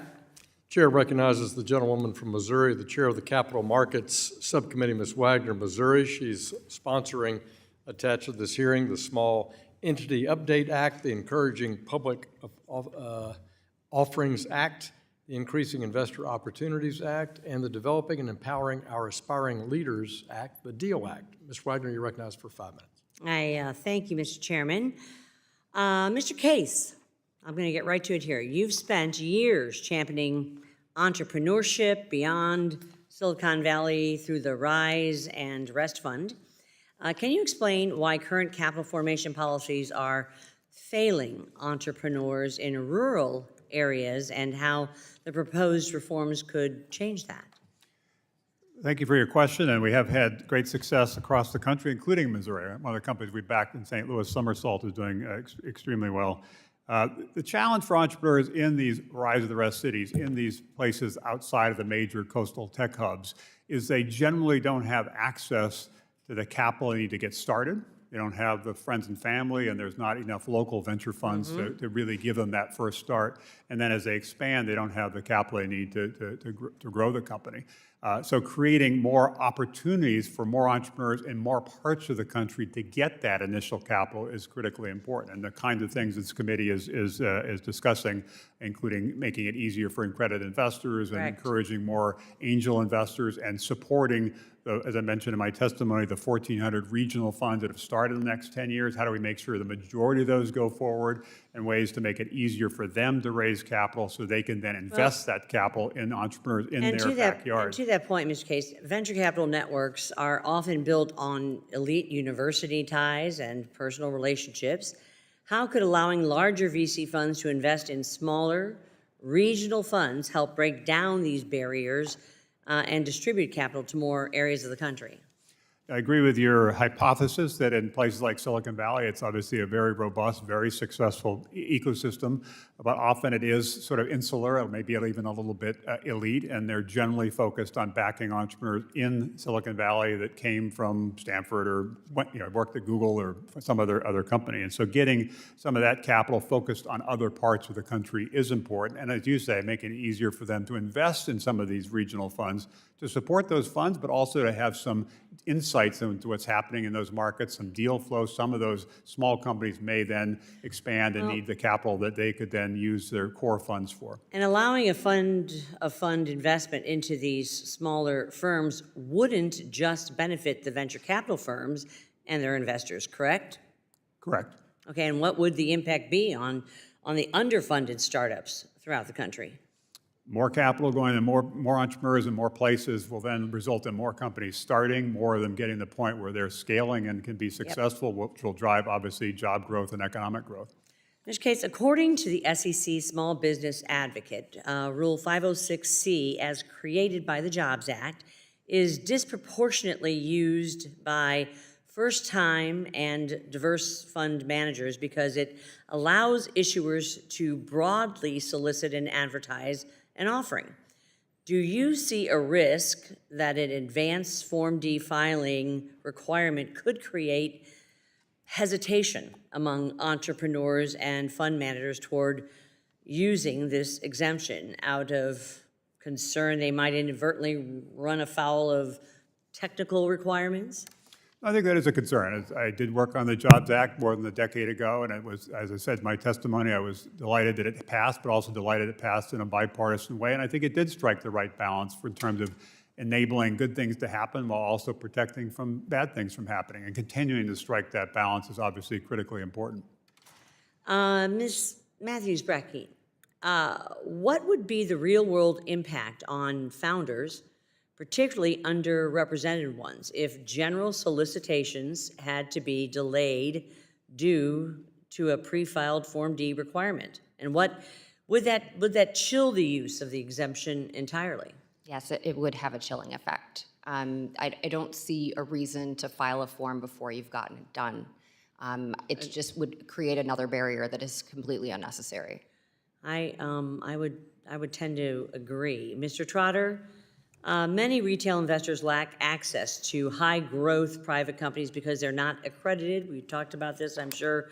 Would lifting the cap on private investments within closed-end funds provide a practical, regulated pathway for broader retail exposure to private markets without undermining investor protection? Yes, I think that's a fair inference and a sensible approach. Great, thank you. I think we are all in agreement. I appreciate you all being here, and we look forward to, we've got up to 40 capital formation bills that the Capital Markets Committee is advancing, and I look forward to getting to a markup so that we can advance those to the floor and hopefully get some support in the Senate too. So I thank you, Mr. Chairman. I yield back. Thank the chairwoman. Chair recognizes the gentleman from Missouri, the ranking member of our Housing and Insurance Subcommittee, Mr. Cleaver, for 5 minutes. Thank you, Mr. Chairman. Ms. Senn, I don't know, maybe you or some of the other panelists are familiar with the butterfly effect, that a little butterfly could light on your shoulder and you take a bad step and the bad step causes you to fall and you fall and tear an ACL and then you have to go to the hospital, and it goes on. And essentially, the butterfly effect is that something seemingly inconsequential can happen, but it could have significant impacts along the way. The butterfly effect. And on March 14th of this year, the President issued an executive order entitled Continuing the Reduction of the Federal Bureaucracy, in which the President declared that certain agencies are part of the federal bureaucracy that is, and I quote, unnecessary, unquote, and the EO eliminates non-statutory functions and reduces the statutory functions of agencies that the President calls unnecessary governmental entities. That's seemingly, just something happens and they barely mention it on the news.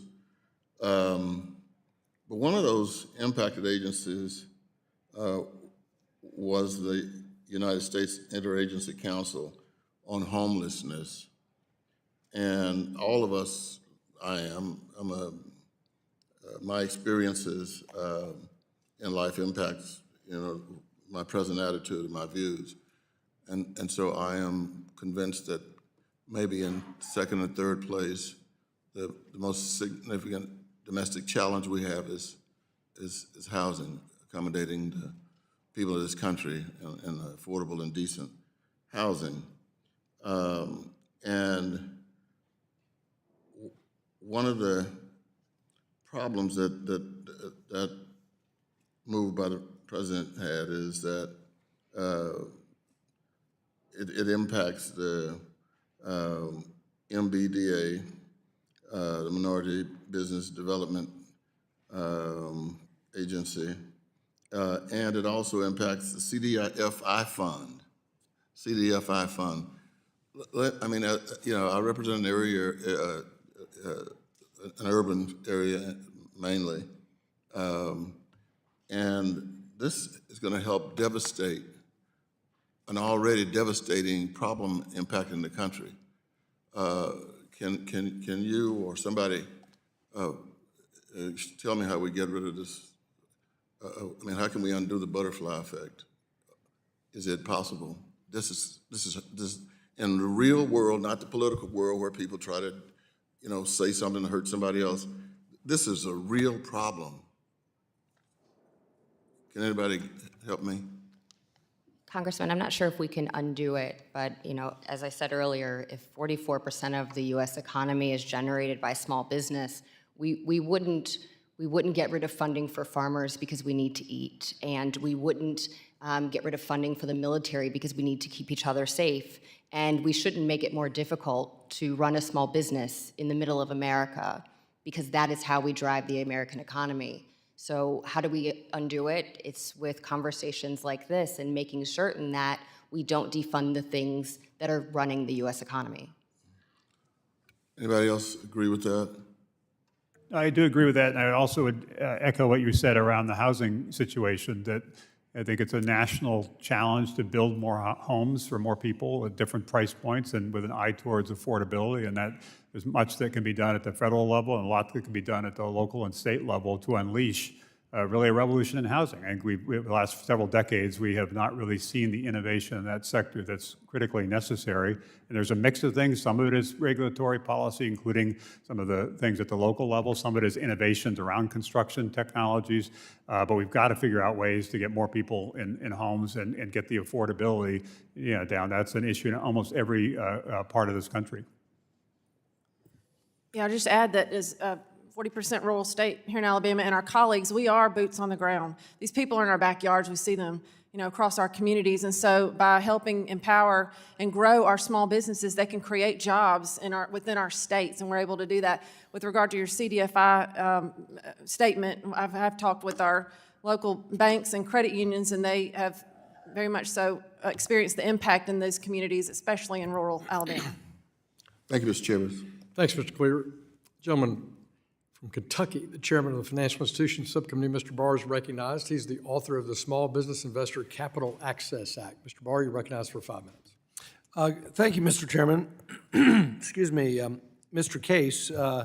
Excessive compliance burdens should not prevent the flow of capital into Main Street businesses, the driver of economic growth in our country. And your testimony that roughly 75% of venture capital flowed to just 3 states, California, Massachusetts, and New York, with 47 states left to share the remaining 25%. That's alarming. It's alarming for Kentucky startups that in flyover country don't have access to capital. The Private Fund Investment Registration Act of 2010 exempts private fund investors with less than $150 million in assets under management from SEC registration, but that requirement has not been changed in 15 years since it was enacted. So as the chairman pointed out, I introduced the Small Business Investor Capital Act to address that issue, adjust it for inflation.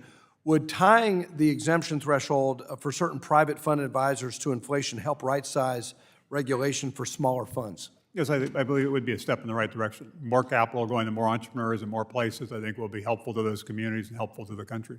And talk a little bit more, and you've already answered my colleagues' questions about this, but what are some of the things we can do to build on the Jobs Act to attract more capital to those other 47 states like Kentucky, where you do have startups that don't have access to a lot of capital?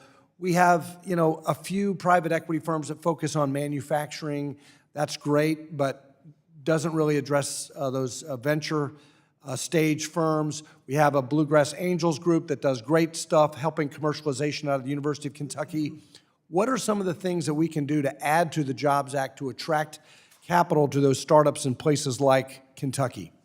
I'd say mixed news on this front. The big data in terms of how much capital is going to the 47 states, the 25%, is still a little bit troubling, a little bit sobering. At the same time, over the last decade, 1,400 new venture firms have started in different parts of the country. So part of the challenge is how do you get more funds like that, and how do you maximize the number of those funds to succeed to their second fund and their third fund? Opening up more groups of investors, including modifying the accredited investor language and rules, would be helpful in that regard. Anything that can get more capital into more fund managers in these communities, because they're much likelier to find the entrepreneurs in their own backyard, back those entrepreneurs, mentor those entrepreneurs, and then when they scale, connect them to other entrepreneurs in other regions, other parts of the country. It really has to start locally. If people can't raise that capital locally, they often decide they have to move to the coast, places like Silicon Valley, to really have a shot at the American dream. Well, thank you for that testimony. And Mrs. Matthews-Brackeen, I want to ask you about the SBIC licensing process and the experience you had with Lightship. We have some folks in Kentucky who want to start SBICs. They have private capital to help put up, but the licensing process seems to be very cumbersome at the SBA. And, when you talk about getting capital to parts of the country that need it and don't have it, this is a big impediment at the Small Business Administration. Do you think that the licensing process is a barrier to new SBICs being formed in the heartland of our country? I am told by some of these folks that want to start an SBIC that it's like a black box over there. People apply and then hear nothing until they do. It could be months and months before they even get a response on whether their application has any issues. I would say that we had the opposite situation. I feel as if there was a lot of transparency around the process from start to finish, from deadlines to when we would hear back on certain portions of the application. It is an arduous process. There are FBI background checks. There are background checks with lots of different people. But I will say, step by step, that SBIC team was equipped to say yes if they could, if we had the experience necessary. Well, my experience with my constituents is that you have to have experience with an SBIC in order to be approved, and it's a chicken or the egg. How are we going to get more SBICs if the SBA won't approve them for people who have never done them before? So we need to work on that with Administrator Loeffler. Finally, a quick question for Mr. Trotter. I introduced the Regulation Advancement for Capital Enhancement Act that would streamline Reg A, reducing the waiting period for offering statements filed with the SEC under Reg A, expediting small and medium enterprises, like in the horse racing industry, innovative companies that securitize thoroughbred racehorses, democratizing horse racing so that all Americans can invest in helping capital formation. When done in a manner that maintains robust investor protection, Mr. Trotter, what are the benefits of streamlining SEC filings under Reg A? Well, I think your proposal is a great step in the right direction. The difficulty in my mind with Reg A has always been not necessarily the limitation on the amount that you can offer, although that's certainly a factor. The difficulty is that to do a Reg A offering, you're doing almost all of the work of a regular way IPO. And so if you're going to do almost all of that work, you might as well do a little extra work and have a real IPO. So that's the challenge that Reg A has always faced in my experience. Thanks, Mr. Trotter. Thank you. I yield. Thank you, Chairman Barr. Chair recognizes the gentleman from Illinois, Dr. Foster, the ranking member of our Financial Institutions Subcommittee, for 5 minutes. Thank you, Mr. Chairman. And I guess I'd like to start by congratulating the Trump administration on delivering it from its campaign promise of using technology to make the most transparent administration ever. That they're really doing very well on that. And I want to say a little bit about trying to get geographic diversity into investments and because, I guess I have a little bit of seniority on Mr. Case, since it was 5 decades ago that I started my company with my little brother and $500 from my parents, that now manufactures the majority of the theater lighting equipment in the U.S., about 1,500 employees. We manufacture in Middleton, Wisconsin and Mazomanie, Wisconsin, and you're forgiven if you don't know those. But it strikes me that there are 2 barriers to trying to make businesses work in the heartland. One of them is capital, which we've discussed a lot. The other one is access to people. And that depends a lot on the nature of the business. If you're trying to scale a chain of donut stores, you have all the people you need in any city in the United States. If it's a really high-tech firm, then there's trouble because you often have to recruit both spouses. And this is a classic problem. It's called the two-body problem in academics, and it's a huge thing.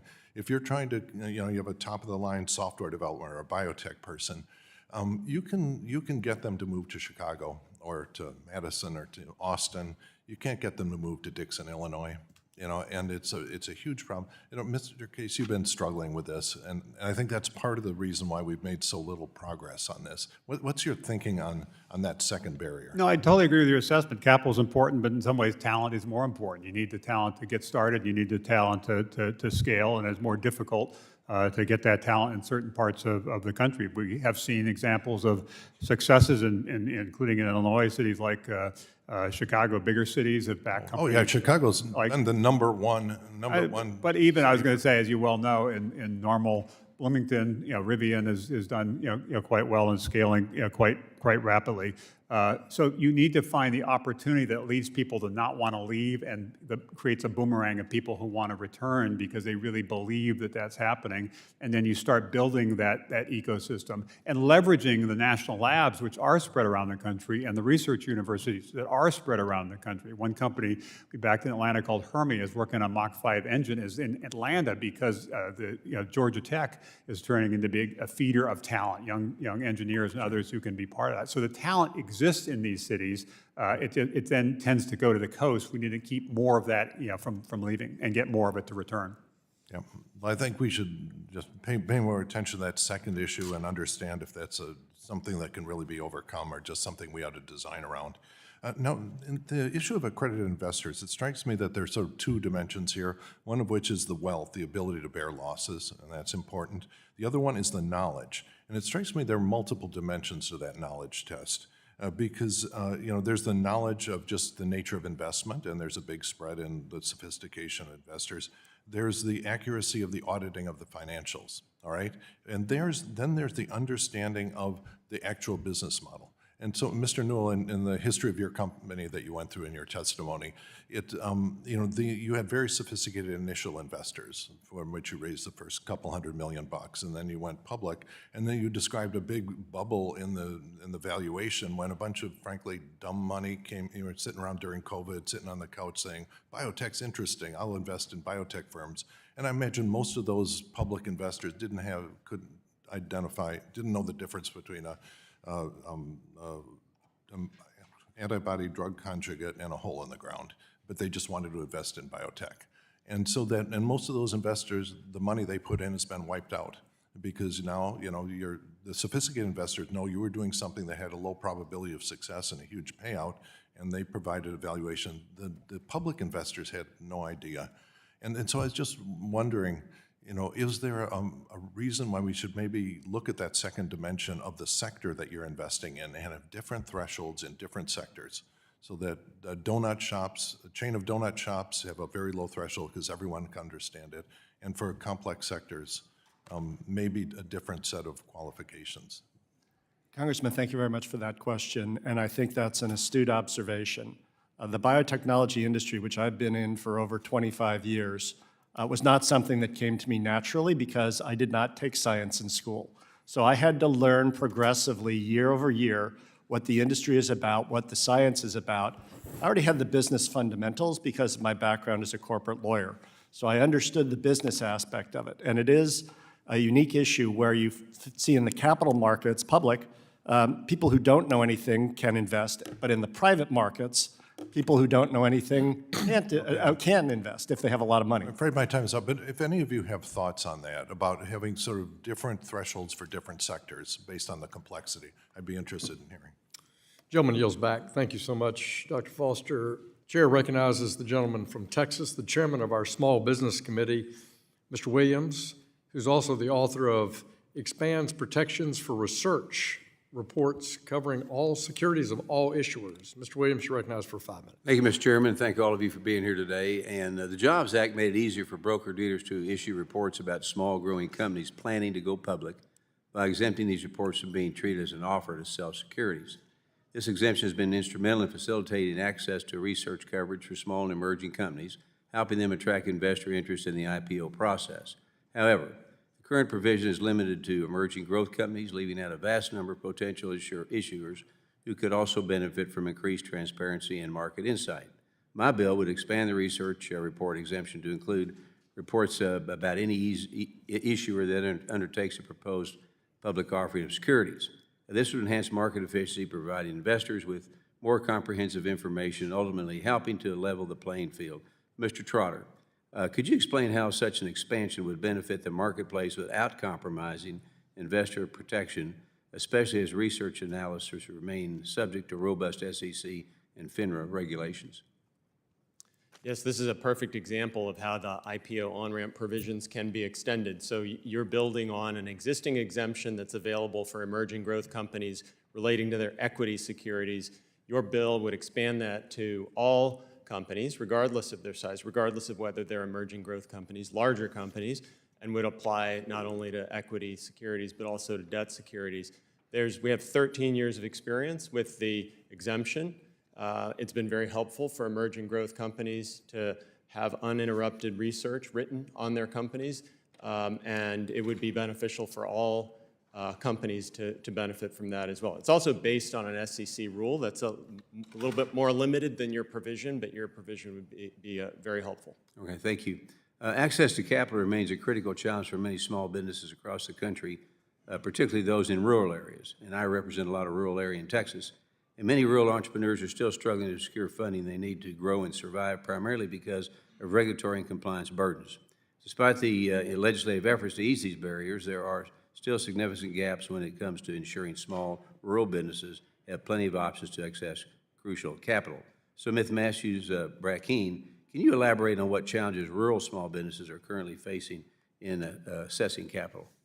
Absolutely. We service lots of entrepreneurs and founders around the state of Ohio, especially in rural areas. The capital isn't there. They're many times having to leave their cities or enter programs that are offered by our state or the federal government so that they can access capital. It's incredibly difficult, but it is possible. We've met people in Youngstown, Ohio, building $14 million companies. But it's possible, but incredibly difficult. So I think if left to our own devices, capital markets are really going to go to concentrated areas here in the country, and those people will be left out. Okay. Now, small businesses are facing an increasingly difficult environment when it comes to securing capital, as we've talked about, particularly given the rise in regulatory compliance costs, the concentration of venture capital funding in states like California, New York, and Massachusetts. And for the lack of capital, or for many small businesses, outside of these traditional investment hubs, the lack of capital resources and difficulty of meeting regulatory requirements creates significant obstacles to growth and sustainability. This situation not only limits the small business growth potential, but also hampers economic development in communities that could greatly benefit from entrepreneurial investment. So, Mr. Case, from your experience, would any of the capital formation policies discussed today make it easier for unrepresented entrepreneurs or those from flyover states to raise capital? Yes, it's always going to be a challenge to start a company anywhere. It's a bigger challenge if you're not in one of the major coastal tech hubs. And the legislation that's been being considered by this committee will be a step in the right direction to make it a little bit easier for entrepreneurs in places that aren't where most of the capital is right now to have access to capital to get started and to scale their businesses. So I think there's some constructive conversation. I haven't read every single one of the 37 bills that have been proposed, but what the summaries I've read have been, I think, helpful and build on the work of the Jobs Act more than a decade ago. All right. Thank you very much, and Mr. Chairman, I yield my time back. Gentleman yields back. Chairman recognizes the gentleman from California, the ranking member on our Task Force on Monetary Policy, Mr. Vargas, for 5 minutes. Thank you, Mr. Chairman. Again, I appreciate very much this hearing. I want to thank all of the witnesses here today. I have 2 lines of questioning today. I would like to ask about risk and investors' protection, and also about the diversity of access to capital around the country. Mr. Trotter, I'm welcome back, by the way. Good to see you again. Thank you. I'm tempted to give you more time to answer the ranking member's question on Elon Musk's conflict of interest, but I think I'll skip that one for you, give you a break. But I do want to ask about this. On page 3 of your testimony, and also your testimony today, you say a few things. None of the proposals would alter any of the robust anti-fraud provisions of the federal securities laws. And then you go on to the 2 key proposals. On the list of proposals, 2 are by far the most important: extending the IPO on-ramp based on 13 years of successful experience, just talked about that, and expanding eligibility for well-known seasoned insurers status based on decades of successful experience. So we had to have some, and you did mention the 50 largest companies, the 500 largest companies, the market cap that they control. So how do you protect, and I do agree with much of what's been said, but how do you make sure that these small investors, these new people coming into the market, don't get screwed? Again, I would begin with the anti-fraud provisions of the federal securities laws, which are very rigorously enforced by the private securities bar, frankly. So class action litigation is a real thing. When your stock drops significantly, you do get sued. We had Bill Larack in San Diego. I'm very familiar with that. Yeah. You get Laracked. So that is by far and away the most significant source of discipline in our capital markets. And none of these provisions before you, just like the Jobs Act, alter the liability matrix under the 34 Act or the 33 Act. There's very robust. But giving more time, I mean, you talk about the 404B, that you don't have the independent auditor. Give them a little more time, for these small companies at on-ramp. How does that not create more risk? Yeah. So 404B is an internal controls audit. It's separate and apart from the financial statements audit. Every public company has an independent auditor that's PCAOB registered, every single one. The Jobs Act did not change that. The Jobs Act extended an on-ramp that already existed under SEC regulations for new public companies that got a little more time before they had to do 404B compliance. And again, my point on that is it is directly targeting the top of the market, the high-end, scaling, largest, basically. Exactly, scaling the that regulatory burden. Okay, thank you. Mr. Case, you're talking about diversity of, access to capital and entrepreneurship, and thank you again for your efforts. One of the things you didn't talk about, or we talked about briefly here, is housing. I asked AI, what is the price differential in homes from Silicon Valley and Arkansas? In Silicon Valley, it's over $2 million now. In Arkansas, it's $299,500. I mean, it seems to have a natural, opportunity there in Arkansas versus Silicon Valley. So why don't you just have naturally reoccurring or the occurrence of these investments in places where people can afford to live? Well, I do think there are some significant cost of living advantages in many parts of the country, including as you mentioned, in Arkansas. And that is one of the reasons people might consider staying where they are or moving back to some place. But you still need to have that innovation engine in that community. You still need to have enough startups, enough critical mass to be able to have venture funds, have enough venture fund success so you can do kind of follow-on investing, which then leaves people growing up there or going to school there to stay there, and maybe even some of the people who left for what they thought were greener pastures to return. And so there are huge advantages all across the country in terms of the cost of living, cost of doing business, huge advantage in terms of understanding some of the legacy industries. Now that we're moving into the third wave of the internet, agriculture and many other sectors are being reimagined, manufacturing is being reimagined. The skill set around that does exist for the most part. One of the things that you didn't talk about, though, is cultural also. It's interesting that on the coast that everybody likes to beat up on. I live on the coast. I live in San Diego. We are rather progressive in how we look at young entrepreneurs. And also, we have different types of entrepreneurs. You have a lot of people from different countries that are come to our, our state, and we don't discriminate. Our gross state product now is over $4 trillion. It's the 5th largest economy in the world if it was a country.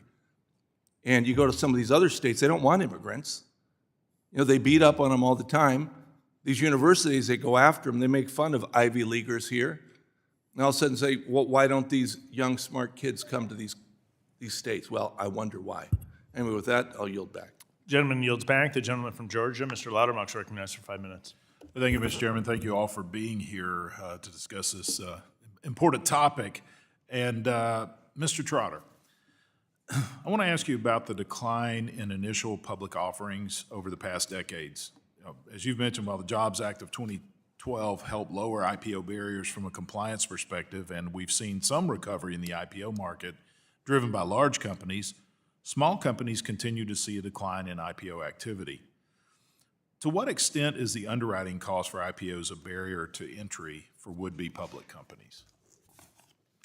Well, my focus is on the regulatory burden, which I think is very significant. And I think Mr. Newell hit it on the head when he said that the easiest way to fix this is to extend that IPO on-ramp concept that we already have. Okay, and you brought up the regulatory burdens, and how have they reduced a new company's willingness to help take smaller companies public, or underwriters to take small companies public? Sure, well, by reducing the regulatory burdens associated with going public, and then by extending the regulatory relief that you get as a new public company, you make the whole process more streamlined. Okay.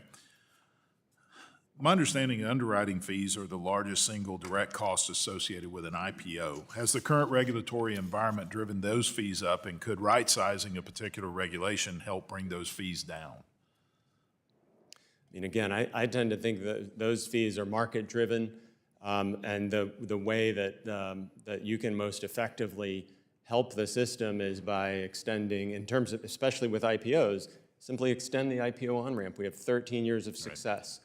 Make it a longer period, not just limited to 5 years, but 10 years post-IPO. Okay, thank you. I want to kind of follow up on something that my colleague, Mr. Vargas, had brought up. And you've spoken before and here today about the need to extend the IPO on-ramp from the Jobs Act. One of the benefits of on-ramp and emerging growth companies designation from jobs is that exemption from the Sarbanes-Oxley 404B, as you were discussing earlier. Can you expand on why the provision in Sarbanes-Oxley, what is the provision in Sarbanes-Oxley, and why it's so difficult to comply with for new companies? Well, it's a provision that originally comes from banking regulation, so it's focused more on the internal control process that a company would have, and it's related to ultimately safety and soundness concerns of a particular company.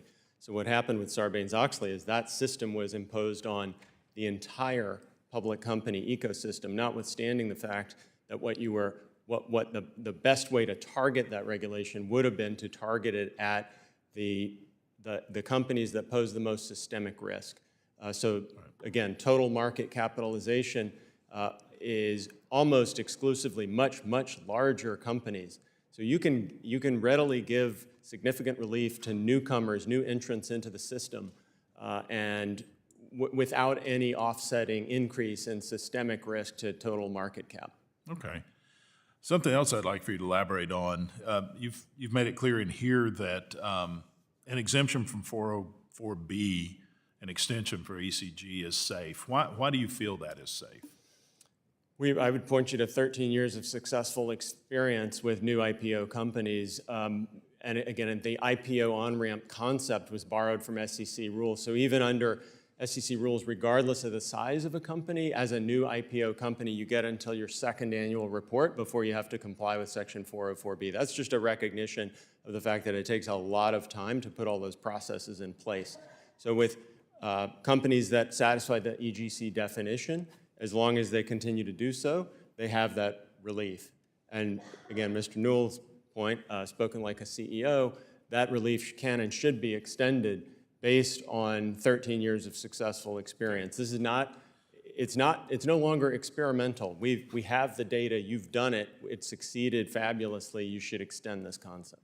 So at that stage of a company's growth, 404A is adequate as far as the internal management assessment?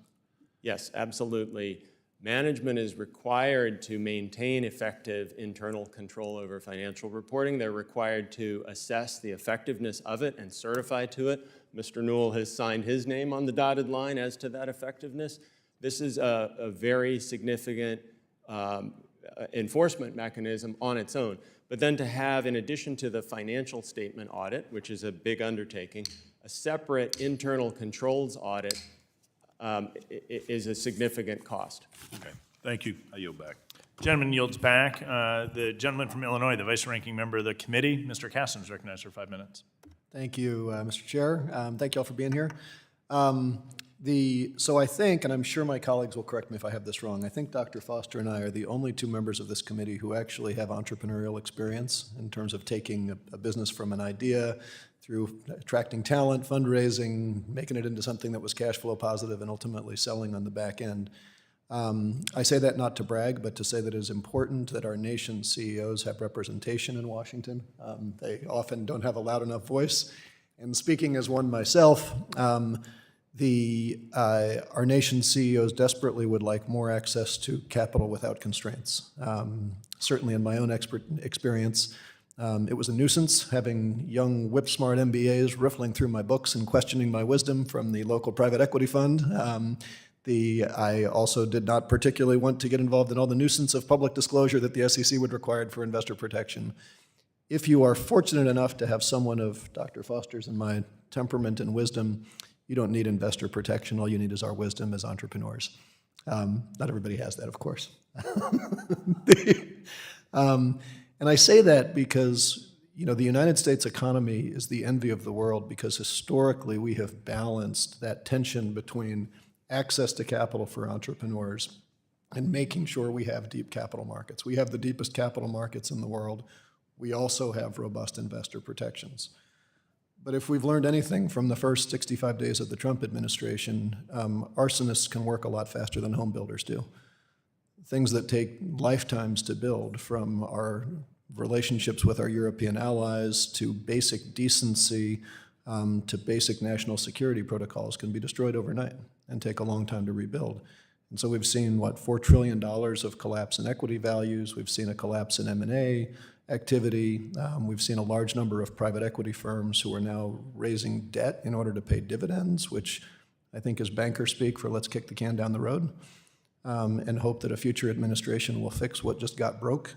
But it feels to me in this moment that we need to be doubling down on investor protection because that's who's going to get hurt if we're not careful. And to that end, Mr. Trotter, I'd like to chat a little bit about some of these fund-to-fund structures. My understanding, and correct me if I'm wrong, is that right now if you're going to set up a registered fund of funds, you've got a registered investment advisor who has a fiduciary obligation to the fund. Got that right? So if you were to bring retail investors into that structure, would that RIA provide investor protection for the retail investors, or would that be treated as a separate class? I would have to that's outside of my area, so I'd have to get back to you on that. Okay, does anybody know the answer to that question? Because, the concern is you don't want to have multiple tiers in the capital structure that could run down. Let me stay with you, Mr. Trotter. Right now, it's also my understanding that SEC staff positions have generally said that fund of funds should not have more than 40% investment in any fund to maintain diversity, but that's not a formal rule. It's sort of general guidance. Do I have that right? I'm sorry. My area is in the 33 and 34 Act, and that's my area of expertise. So I'm probably not the right person to comment on 40 Act Okay, well, I guess what I'm asking is, it seems to me like there's a benefit in diversity, and I think we can agree that, I think there's a bipartisan agreement of increasing access to these vehicles, but do retail investors have protections in those under current structure, or do we have to add additional rules? I guess, Mr. Case, I'd turn to you. Do you think if we were to make this expansion, that we should ensure that those fund of funds have some kind of mandated diversity of funds or some additional protection for retail investors who don't have the sophistication that the Fidelities of the world or the pension funds do? A couple points. First of all, I think in terms of retail investors who might become able to invest in companies or funds, if there's a change in the rules around accredited investors, actually investing in funds for most of them might be the smarter way to go. It's a little bit why investing in a stock market, you can pick stocks, or you can invest in a fund manager who will manage it for you. You might not get the full upside than if you pick them, but you also sometimes can hedge some of the downside. So actually making it easier for people to invest in more diversified funds that are investing in multiple funds or multiple companies, I think is important. But I guess the concern there was, unless we put in the kind of disclosures that public companies have, you've got retail investors who may not have the sophistication, don't understand the liquidity issues, don't understand the way the capital structure was set up, where they're going to be underwater in most likely scenarios. How do we get that protection if we don't have the kind of disclosures that we have in an SEC environment? I do think the process of deciding what an accredited investor should be and what kind of tests should be put in place other than just wealth. I think there's a number of proposals being considered. I'm sure the SEC can figure out an appropriate way to strike that balance. The gentleman's time has expired. I'm out of town, but welcome any continued comments. Thank you. Yield back. Gentleman yields back. The gentleman from Ohio, the chairman of the National Security, Illicit Finance, and International Financial Institutions Subcommittee and the sponsor of H.R. 145, Risk Disclosure and Investor Attestation Act. Mr. Davidson is recognized. Thank the chairman. Thank our colleagues in our committee. To Mr. Kasten, he and Mr. Foster may be the only two Democrats with private sector experience, but thankfully that's not true of the Republican side of the aisle. I hope he gets to know some more of us better. The witnesses do have lots of private sector experience. I appreciate you guys being here, and frankly, for some of you, I've really admired what you've done. Mr. Case in particular, who didn't notice the rise of AOL and a lot of the work you've done since. But I noted that you have ties back to Cincinnati with Procter & Gamble. And of course, Ms. Matthews-Brackeen, based out of Cincinnati, so great to see our slice of America so well represented here today. And that's part of the goal is, America does so well with less than 5% of the world's population. We have roughly 25% of the world's GDP, but over 50% of the world's invested capital. Unfortunately, that capital isn't all invested in Cincinnati and Western Ohio and Ohio, as well as it is in some other slices of America. And I think it's great that we've got this hearing today to highlight how we can help see some of that capital flow invested differently. Frankly, one of the concerns I've had is for small and mid-market firms in particular, when they want to raise capital, they don't really have as big of an offering. They don't even intend to build an enterprise that is going to attract the kind of valuations that do well in IPOs. You have to raise pretty substantial capital to cover the regulatory barrier. And then if you want to even solicit an offering, often that offering is shaped by rules that are fundamentally, they say to protect investors, but the reality is we know it's really protecting deal flow for a lot of people that are already wealthy, and they get first looks at some of the deals. And that's why I've introduced the bill Mr. Stile referenced, which is the Risk Disclosure Attestation Act, which is, since it's my money, let me acknowledge the risks and make my own investments. And while here in Congress we might not have a path to do that, my hope is that we could do that in Ohio. So Ms. Matthews-Brackeen, if we could simply have that act pass in Ohio with the limitation that you're soliciting investment from Ohioans and not across state lines, what would that do for a fund like what you're operating in terms of the ability to raise capital and deploy it in Ohio?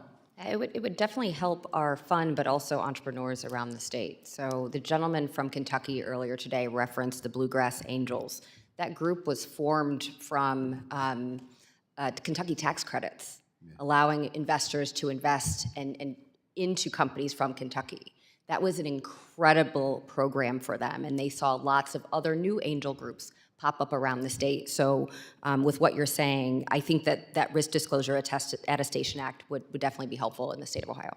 Yeah, so we can hopefully do that for the whole country, but if not, I've been talking with our lawmakers that are state-based and saying, well, why can't we do some of these nice things for our own state, make Ohio a better destination for capital? Mr. Case, in your opinion, what kinds of opportunities are being missed by places like Ohio as so much capital is flowing to 3 states that you highlighted in your opening testimony? I appreciate you referencing my first job was in Cincinnati. I enjoyed my time there. My second job was in Wichita, Kansas. I enjoyed my time there. I was born and raised in Honolulu, Hawaii, and then started AOL in Northern Virginia. So maybe that helps inform some of my empathy and passion around the rise of the rest of the entrepreneurs building companies in other places.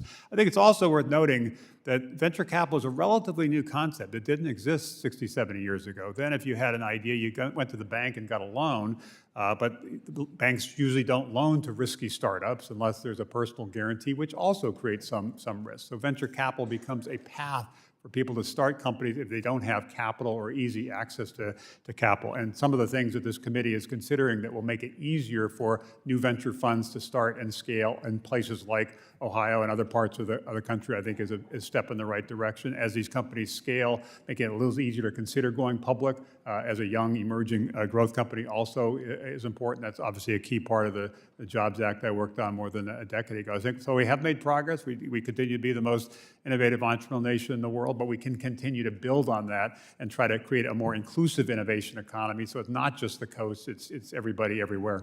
Thank you for that. And one area that I hope we get to is debt.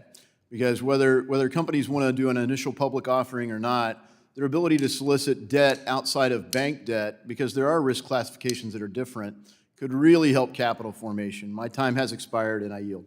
Gentleman yields back. The gentleman from California, Mr. Liccardo, is recognized for 5 minutes. Thank you, Mr. Chair. Thank you all for your testimony. It's been very informative. Mr. Case, I really want to thank you for your pioneering work in our innovation economy and for your work with Rise with for the Rest. It's important. I think we all recognize I'm from Silicon Valley, but it's important that opportunity be broadly distributed in our country, and I appreciate your great work there, as well as with President Obama's Council on Jobs and Competitiveness, which ultimately resulted in the recommendations we see that formed the Jobs Act in 2012, which I think has spawned great progress, though obviously we have much, much more work to do. In page 4 of your remarks, your written remarks, as well as a little bit in your testimony, we've heard a bit about your view of talent. That's not just about capital flows. In fact, talent can be more important than capital. Specifically in page 4, you talk about high-skill immigration.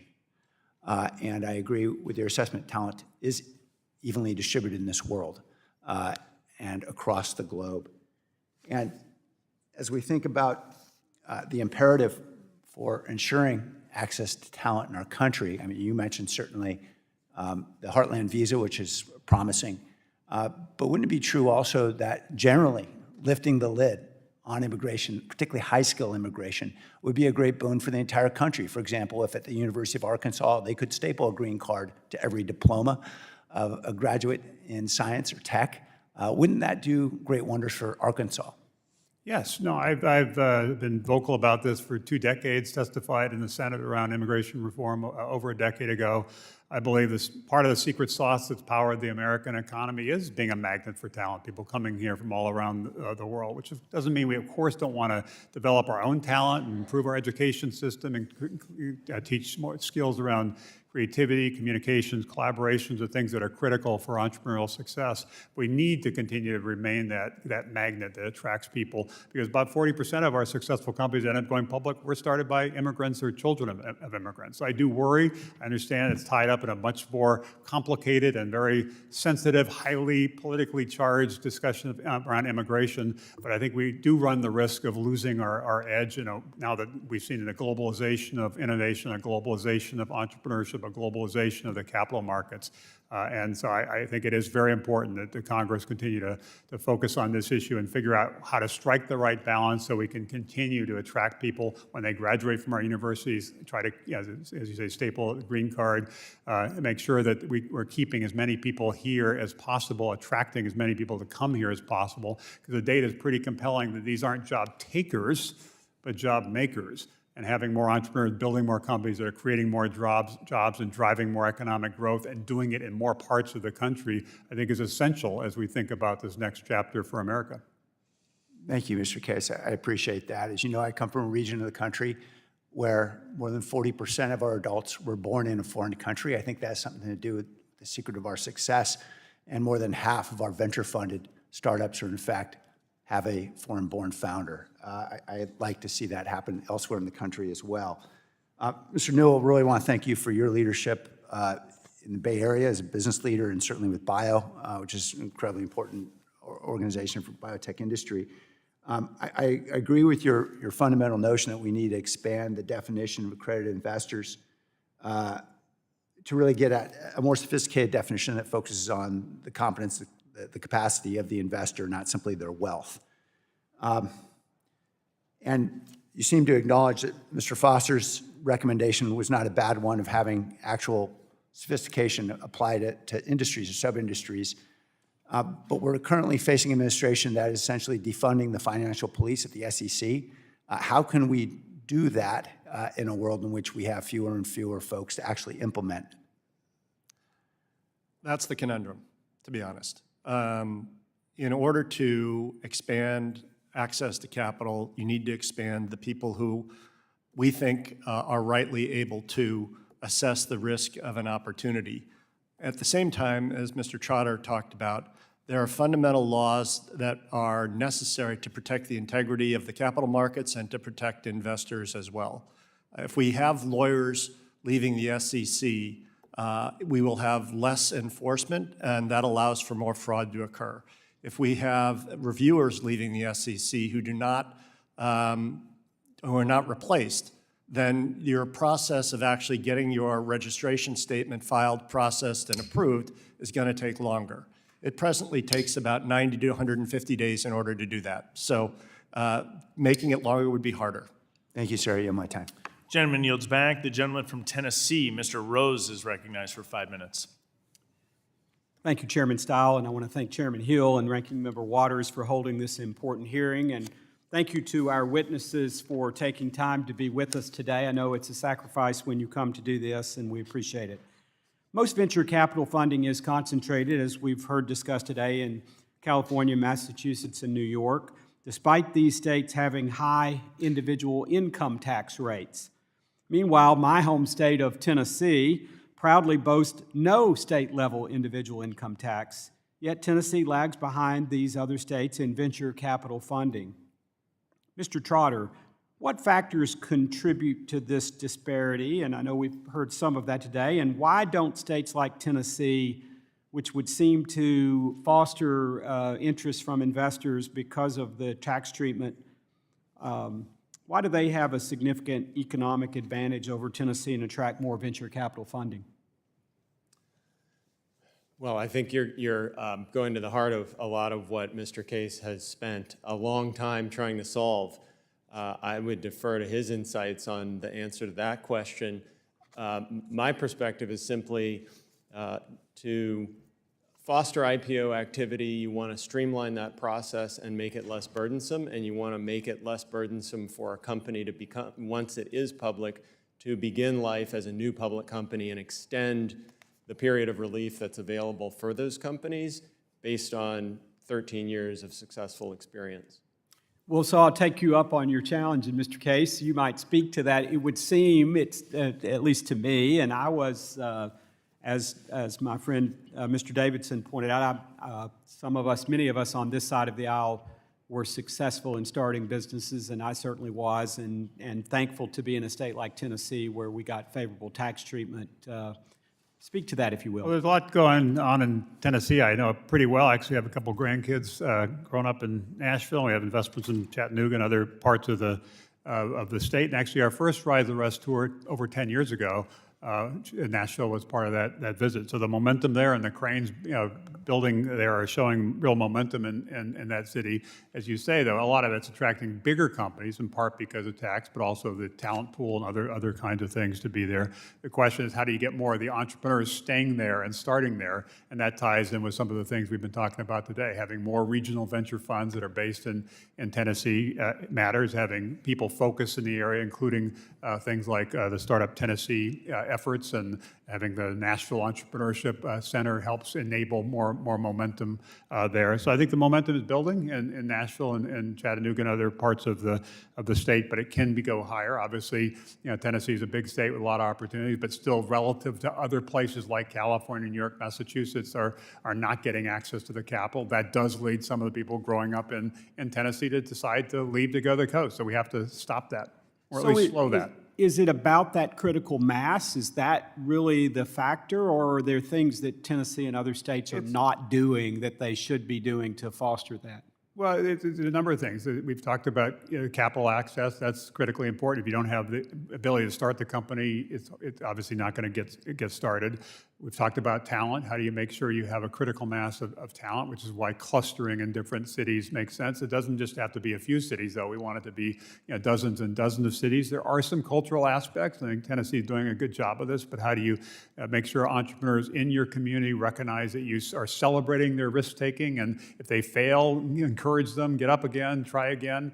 Some communities that people would then be branded a failure. One of the great things about Silicon Valley is that's just viewed as a process of part of the process of becoming an entrepreneur. Sometimes you, including me, I got it wrong the first time before I got it right with AOL. And so creating that culture where people recognize the importance of entrepreneurs, recognize they are the innovators, they are the pioneers. It does take a lot of risk, and be supportive of them, I think, is critically important.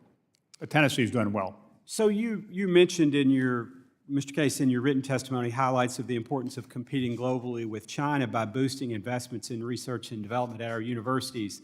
And little time left here, but in my own business startup, we have eventually had to abandon the Chinese market because they stole our intellectual property. We ultimately decided there just wasn't enough upside there.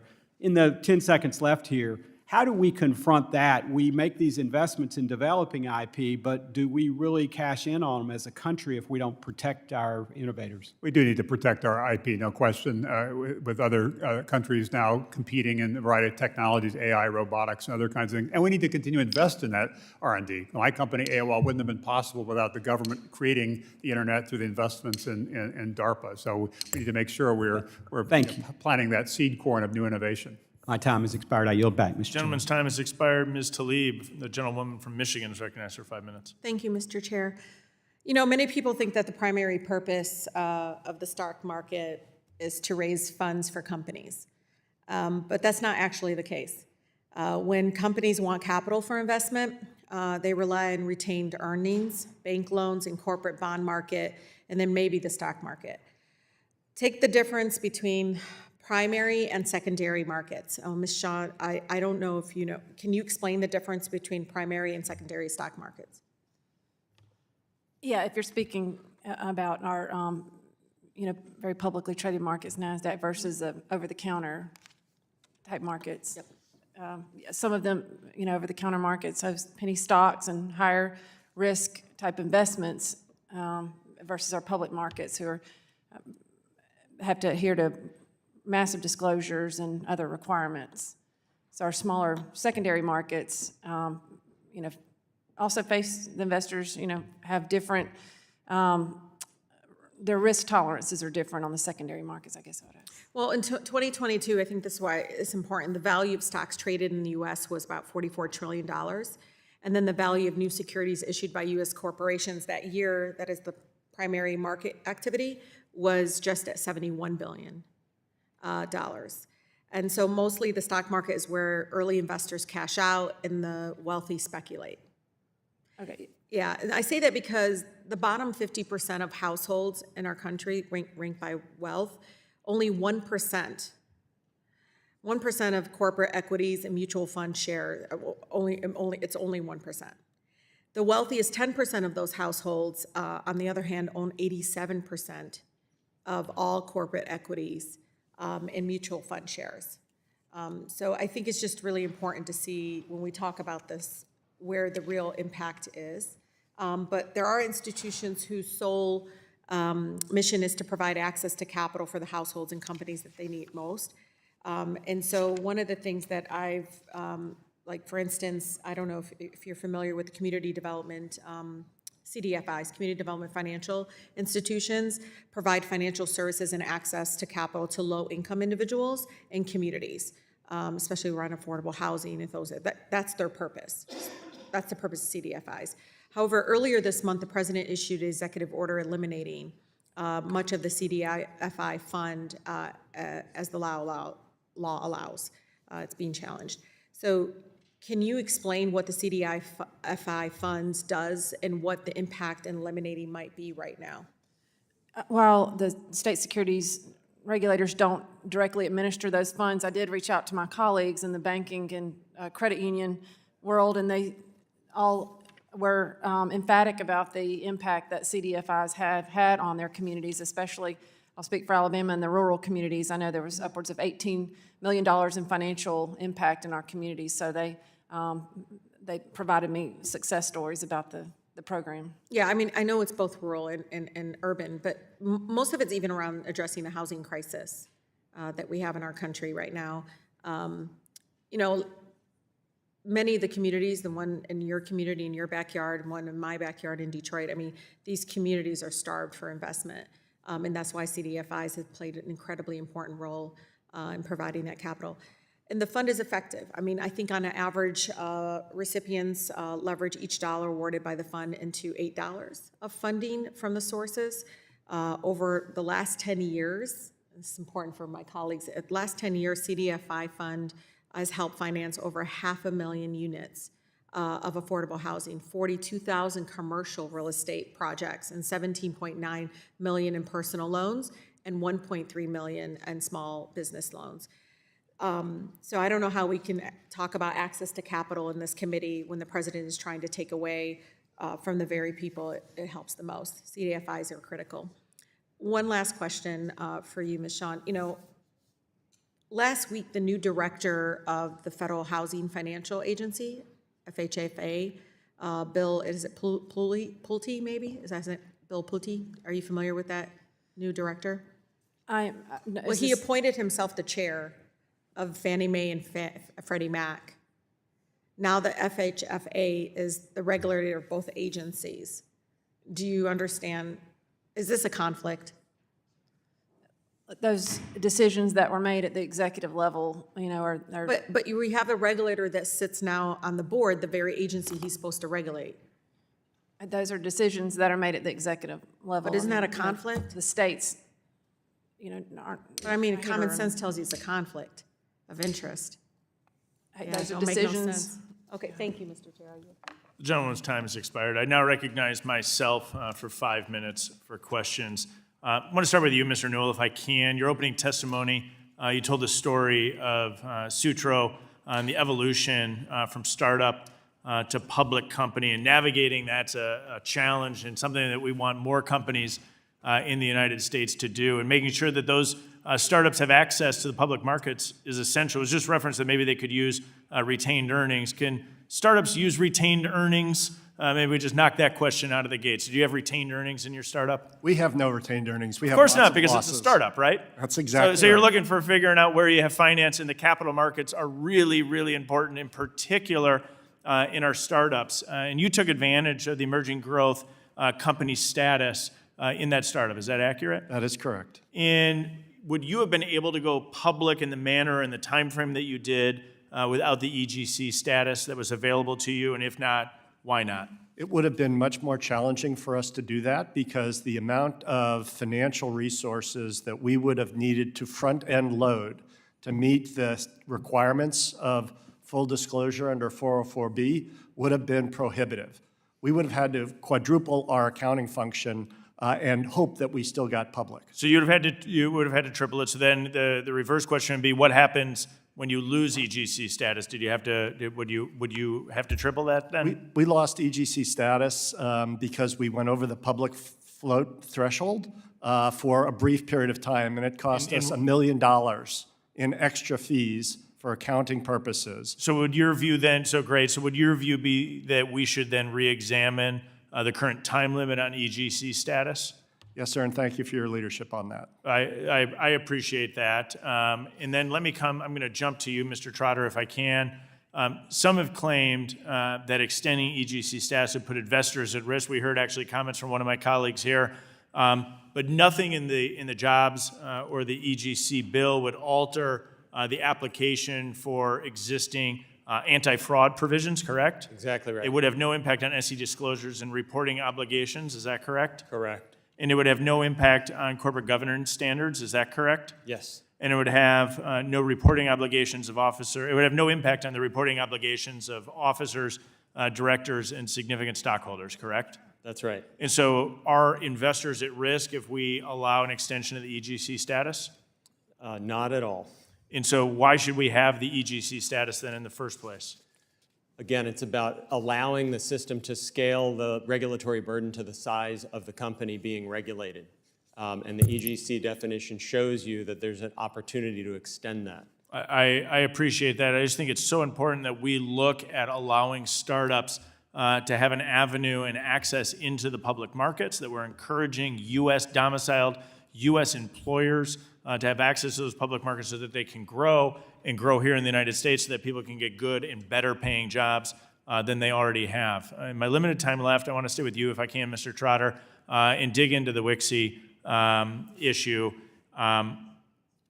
Companies that qualify as well-known seasoned issuers, WIXI, are granted more flexibility in accessing U.S. public markets through automatic shelf registrations. I have a bill that would expand the WIXI status by updating the definition to apply to all companies that otherwise satisfy the WIXI definition with a public flow to 75 million instead of 750 million. Again, driving that access further down into the market. Can you discuss briefly why expanding the WIXI eligibility would promote capital formation while maintaining investor protections? Yes, and I'm strongly supportive of this measure that you've introduced. This is a category of issuer that's been around now for more than 20 years. The SEC introduced it in 2005. It's been incredibly successful. It's been very helpful for companies going to market to take advantage of opportunistic timing and to be able to control more of their capital formation destiny as they go to market. The eligibility for short form registration was based in 1992. The SEC looked at what companies have an efficient market in their security. That was before the modern internet, and that was before EDGAR, the SEC filings, even became available online. Obviously, technology has drastically accelerated the efficiencies there, and your bill merges those two categories. It's a great step forward. Thank you very much. I thank you all for being here today. I think it's so important that we're making sure that we have capital access available to startup companies across the United States of America in big cities like New York, that's fine, but also in states like mine, in Wisconsin, and in the state of our next gentleman, we're jumping over. I was going to say Indiana, but I'll yield back. We'll come to you in a moment, my colleague from Indiana. We now recognize the gentleman from Texas, the ranking member for Oversight and Investment Subcommittee, Mr. Green.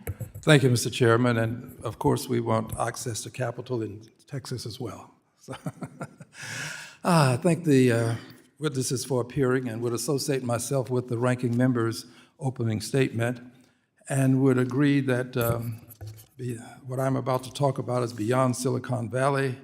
It is about expanding access to capital, but it takes a slightly different twist because I received this communique and it indicates within that you are holding a real check for $1,250. Sure enough, there is a check for $1,250. And it goes on to indicate that if I accept this promissory note, then I should keep it for my records. And I can understand why, because on the reverse side of this page, there's information about what the consequences are of accepting this promissory note. And one of the items indicated that I will be agreeing to is this. This has an annual percentage rate. I assume all of the witnesses are familiar with the term annual percentage rate. If you're not, would you raise your hand? Okay, let the record reflect that they're all familiar with it. It says the annual percentage rate would be 91.27%. 91.27%. I see you all looking in dismay, and I was too. In fact, I was thunderstruck when I received this.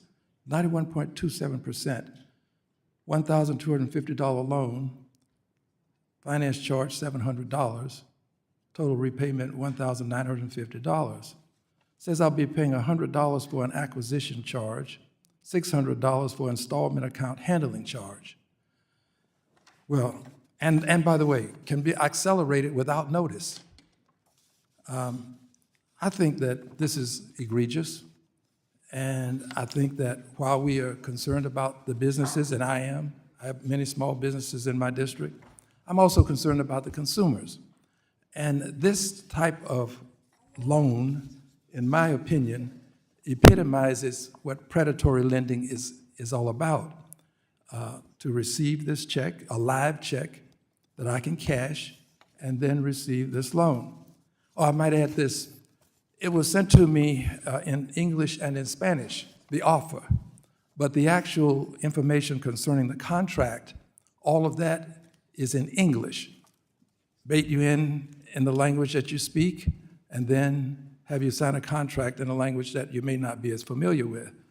This causes me a good deal of concern because we have a CFPB that is now wounded. And I'm curious as to what consumers who receive this type of predatory offer will do once they conclude that they have been in some way harmed. Who do they turn to without a Consumer Financial Protection Bureau? Which leads me to what I plan to do. I'm going to ask the chair of the committee to hold a hearing on predatory lending. It would seem to me that this is very important to the consumer. I appreciate what we're doing for the businesses, but the consumer is also of paramount importance. And I will be making this request. Again, $1,250 loan, annual percentage rate, 91.27%. Just for edification purposes, would any of you accept a loan that had an annual percentage rate in excess of 90%? If you would, raise your hand. Okay, let the record reflect that no hands have been raised, and I will understand why. I won't put you on the spot and ask you why you wouldn't. I would simply say, for me, it's quite egregious, and I do plan to ask the chairman to convene a hearing on this type of predatory lending. This is something that concerns my constituents. This is a kitchen table issue. Some of these other issues that we confront, they may be kitchen table issues, but they're not for the people that I represent for the most part. Perhaps for the plutocrats, these are kitchen table issues, some of these other things. But this is bread and butter for a lot of people in my district. Mr. Chairman, I yield back the balance of my time. Thank you. I now recognize myself for 5 minutes for my questions. First, I want to begin by thanking the witnesses for being with us today. And before I get on to my thoughts, my mortgage I'm about to sign is 6.5%, and that's the annual percentage rate. If I were to get a payday loan because I needed money for a week at 2%, that would be 104% APR. So it all depends on the length of time and the need of the money. And I think that we got to stop using APR because it is not a good reflection of the value of access to capital for shorter duration periods of time. On to the topic at hand. Expanding access to capital for American entrepreneurs, specifically venture capital funds, is an important issue not only for the startup ecosystem, but for the economic environment in general. While venture capital plays a vital role in fueling innovation and economic growth, the reality is that most VC funding is concentrated in just a few states, leaving many promising entrepreneurs across the country struggling to secure the capital they need to scale. This imbalance has real consequences. Entrepreneurs outside of major tech hubs face significant challenges, particularly when it comes to raising early-stage funding, which is essential for growth. Without access to Series A and B funding, many startups never get the chance to reach their full potential. By reducing regulatory hurdles and expanding opportunities for capital formation, we can help create a more comprehensive and dynamic startup landscape, one that supports innovation and job creation in every corner of the country, not just in a handful of cities. Mr. Case, Section 3C1 of the Investment Company Act of 1940 exempts funds with fewer than 100 beneficial owners from registration as an investment company. It also includes an exemption for qualified venture funds with fewer than 250 beneficial owners and $10 million in aggregate capital contributions and uncalled capital commitments. Can you explain, based on your experience, the difficulty in complying with these thresholds?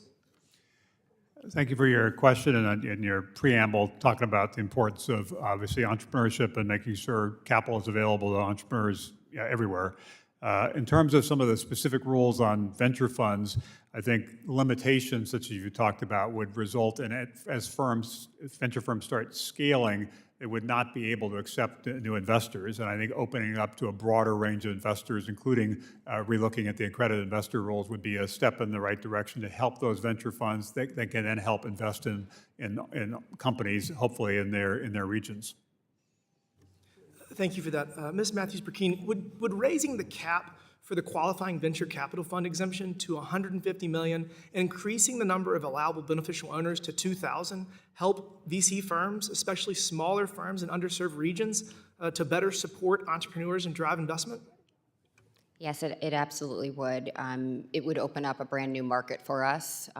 For a smaller firm, as I said earlier, kind of like a $50 million minimally viable firm, that would open up a lot of kind of smaller dollar checks and allow us to grow new funds across states in the middle of America.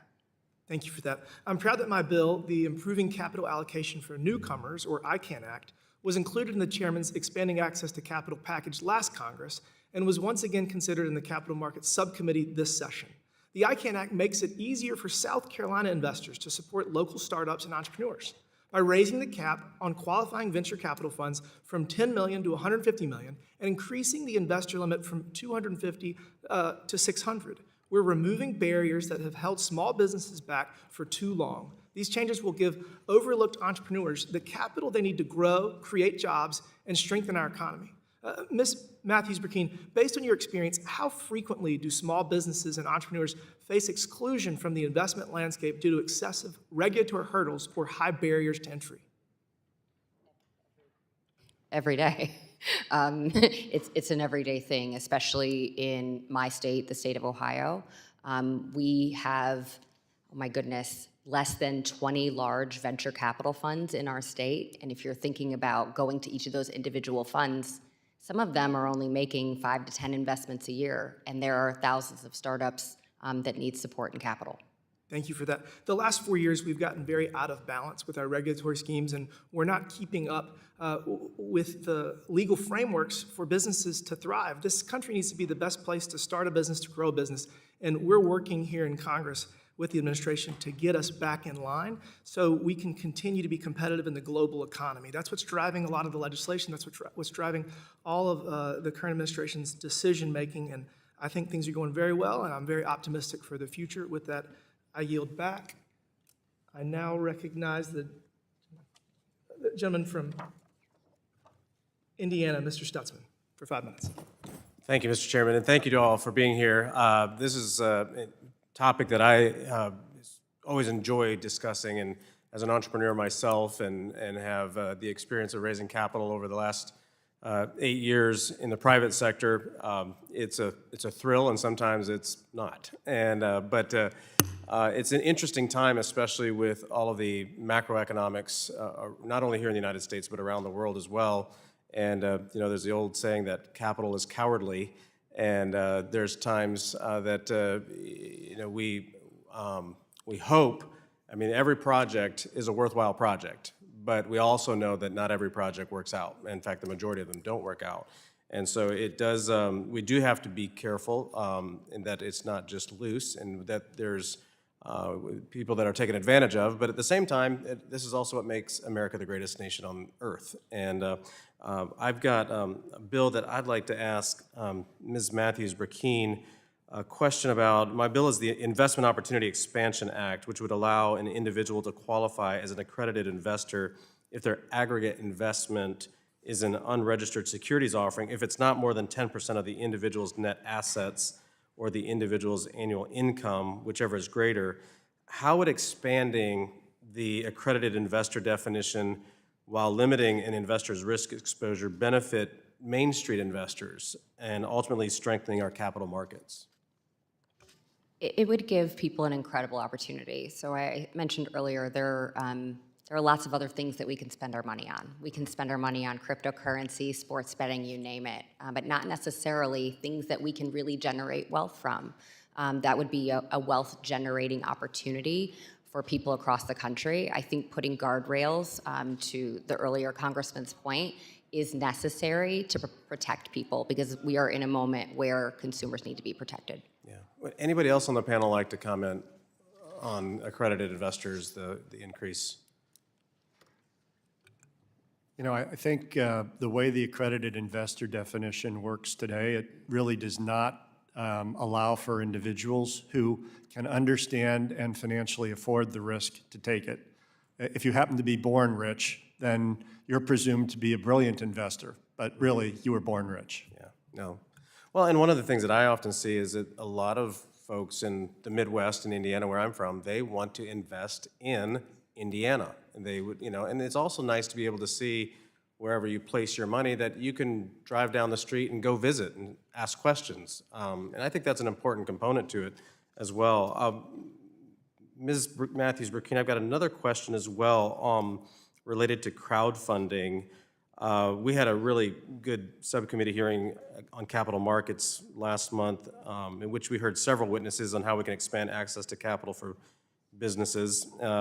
But many diverse founders and small businesses outside the traditional capital hubs have found funding opportunities through regulation crowdfunding. Why is this an important tool? Is it an important tool moving forward? And is there any particular comments you have to raising capital as in the crowdfunding mechanism? No, crowdfunding definitely fills a gap for folks that have difficulty around raising friends and family rounds. So it gives that new opportunity. I will say that it does not necessarily signal to professional investors, however, that that investment is a good investment. So there are a lot of learnings that have to be had around crowdfunding as well. It's one thing to go out to the crowd, but likes don't necessarily generate revenue for a company. It's all about whether or not that company is sustainable over time beyond that moment of the big push of the crowdfunding campaign. Are you seeing crowdfunding still as, I mean, there was kind of a spike there in popularity with it. Is it settling or is it still a popular option? Where do you think it's going right now? I would say a year ago, it was much more popular. I'd say we're living in a moment right now of volatility where people aren't spending their extra cash on crowdfunding campaigns. Yeah, I think the economy is really tight right now. People just don't have disposable income because either they could spend it in investments or they could spend it on going out to eat. And I think we're seeing that it's not happening in either one. Mr. Trotter, I'd like to ask you, I've got a bill that's called the Regulation A+ Improvement Act, which would increase the amount that companies can raise under Regulation A from $50 million to $150 million. Any thoughts or comments, good, bad, indifferent? Step in the right direction. I think it's a helpful move. Okay, very good. Well, thank you again to all of you. And this is, interesting times. Of course, we have a lot of decisions to make here in Washington that will affect our economy, but those decisions do affect startups, those affect growth, and hopefully we make the right decisions that people will feel confident that they can invest again and with certainty that it's a good investment. So thank you, Mr. Chairman, I'll yield back. Thank you. The gentlewoman from Massachusetts, Ms. Presley, is now recognized for 5 minutes. Thank you. For today's hearing, the subject matter expanding access to capital, we don't need to search far and wide for a new solution, and we don't need to start reducing transparency requirements, loading up on investor risks by deregulating. Instead, we should focus on improving the institutions and regulations that help protect investors and to support businesses. For example, venture capital funds play a significant role in directing capital to startups. Mr. Case, You are a billionaire businessman who operates a venture capital firm, so I'm sure you would agree that VC funds can provide an array of necessary supports for businesses, from monetary investments to technical assistance, et cetera. Yes, venture capital firms can back entrepreneurs and help start and scale the companies and create jobs and drive economic growth. But there is room for improvement. The venture capital ecosystem is not perfect. Now, I don't want you to take this personally, Mr. Case, but far too many VC firms look just like you. And they mostly invest in startups by white men. According to Forbes, 98% of venture capital goes to white men, despite the fact that diverse-run businesses have a 25% higher return rate. Mr. Chair, I would like to enter into the record this September 2024 article titled, "Building Venture Capital That's More Inclusive Than the Boys Club." Without objection, so ordered. I believe it's time to start supporting venture capital funds that are investing in diverse businesses. For example, in my district, the Massachusetts 7th, Mendoza Ventures is a firm that is raking in profit in AI, cybersecurity, and fintech, with 90% of its portfolio consisting of startups led by immigrants, people of color, and women. Now, this is one VC doing this, but we need 100 more. The status quo works great for white men, but we need to expand capital access to all entrepreneurs, regardless of their race and gender. And the responsibility of recognizing and confronting the disparities in capital access shouldn't fall only on the shoulders of venture capital funds. There are other organizations that are designed to help underserved populations that this committee should be uplifting.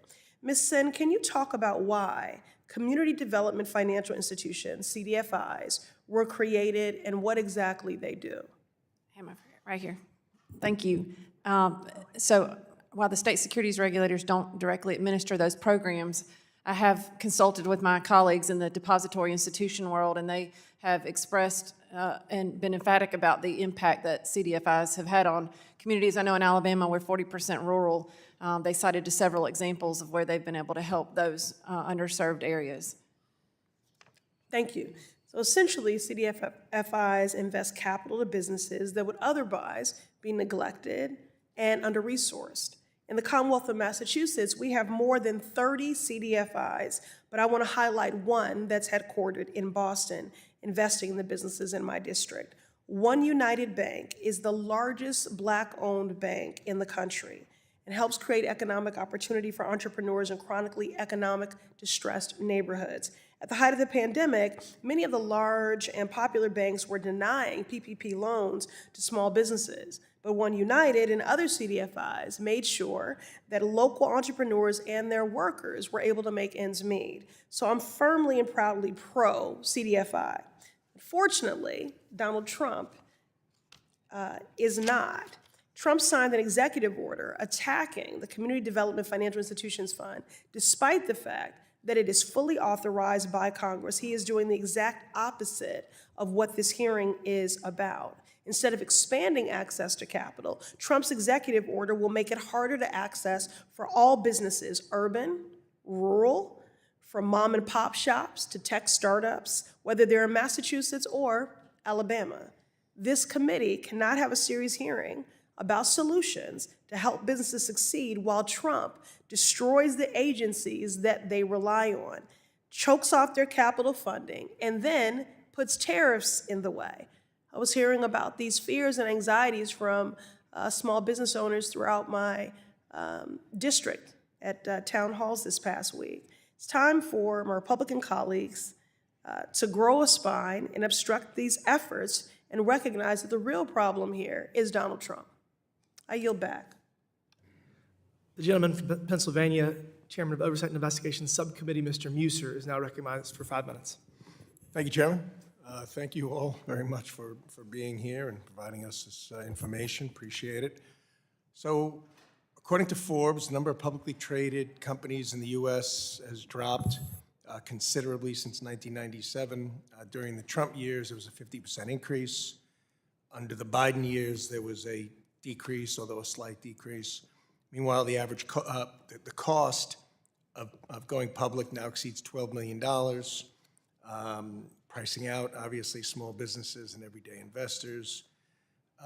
President Trump, Secretary Bissett, and incoming SEC Chair Paul Watkins are working to reprivatize the economy and put capital back in the hands of the American people by leveraging both public and private markets, making it simpler to raise capital so everyday investors can have access to the markets.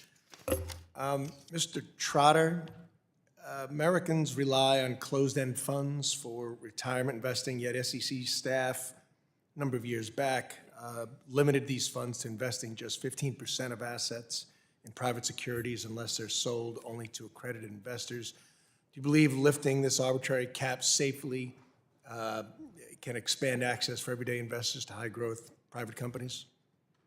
Yes, I do. Okay. What do you think it should be lifted to? Well, I don't have, I think expanding access is a good step. I agree. Is this typical for the SEC staff to provide guidance? Again, it was back in the 90s, but is that something that's typical, or do you think should be atypical? Well, there are a number of areas where the SEC staff provides its interpretive guidance, and that becomes an important benchmark for private industry in figuring out how to apply either the statute or a rule that the SEC has adopted. Okay. Hopefully the new administrator keeps an eye on that. I think he will. Crowdfunding. Issuers raising $100,000 or less to provide independently reviewed financial statements. Current law does not require crowdfunding under $100,000. I plan on introducing the Access Act of 2025, which increases that amount to $500,000. I see you're nodding your head. You think that's a good idea? Ms. Brackeen, your thoughts? No, absolutely. That's one of the kind of biggest barriers to entry on the crowdfunding campaigns, is that those independent audits, small firms don't have the capital to do those each and every year to fundraise. So primarily you think that would be beneficial to small business? Yes. Great, thank you. Mr. Case, nice to see you again. Venture capital goes to businesses in large metro areas, far more than rural areas, California, New York, Massachusetts, et cetera. If we made it easier for venture capital funds to operate, for example, by raising the 10 million limit on what qualifies as a small fund, do you think that would help more money reach startups in rural areas? Yes, it would. Okay. Good. Well, that sounds easy enough, right? We'll get on that one as well. Mr. Trotter, back to you. The average cost of going public, $12 million. You think expanding the current on-ramp relief for emerging companies, like requiring 2 years of financial statements instead of 3, would make it easier for more companies to go public? Yes, I do. I'm strongly supportive of that. Okay. So we think just making things easier, simpler, less regulations will be beneficial to businesses, to our economy, to overall growth of small businesses and large businesses. Yes, that all makes of a the lot above. of. That's very logical. It makes a lot of sense. The CFPB is going to go under reform. Many of us don't believe that CFPB has been constructive. We think it's been the opposite of constructive, perhaps destructive. Mr. Trotter, I'll go back to you. What are your thoughts on reforms to the CFPB? I'll have to leave that to others. That's not my area. Okay, not your area. Mr. Newell? Sorry, Congressman, it's not my area either. Okay. Ms. Brackeen? No? Mr. Case, you must, no comment on CFPB. All right, well, we got plenty of comments on it, so we can handle minimal comments there. Access to capital during the Biden administration. These reforms will create a great deal of improvement. Ms. Brackeen, would you agree with that? I'd prefer not to comment on that. Okay, understood. But what we just discussed, of course, would be reforms, improvements to what's existed before, so that would create access to capital. So that's really where I was going with that. I yield back, Mr. Chairman. Thank you. The gentleman from California, Ms. Kim, is now recognized for 5 minutes. Thank you, Chairman. I want to thank our witnesses for testifying and appearing before our committee today.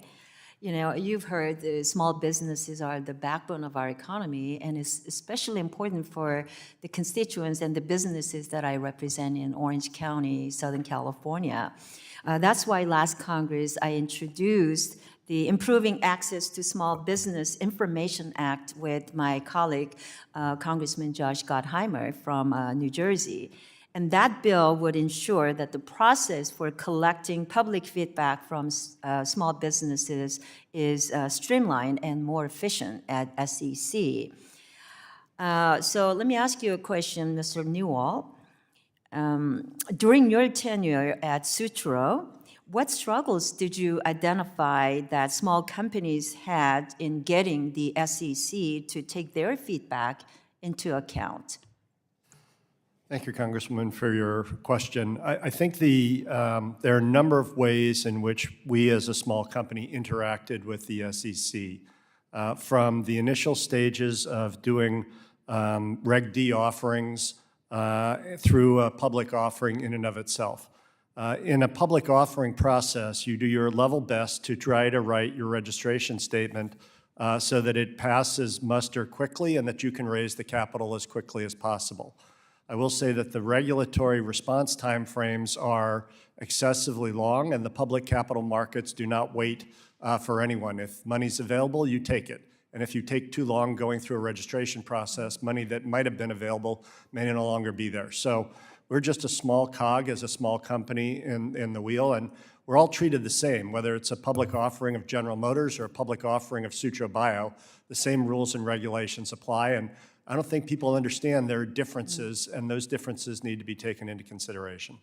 Thanks for that. I think the goal is if we want our businesses, especially small businesses, to grow and become more public, then we need to ensure that the SEC has no difficulty in hearing back or feedback from the businesses.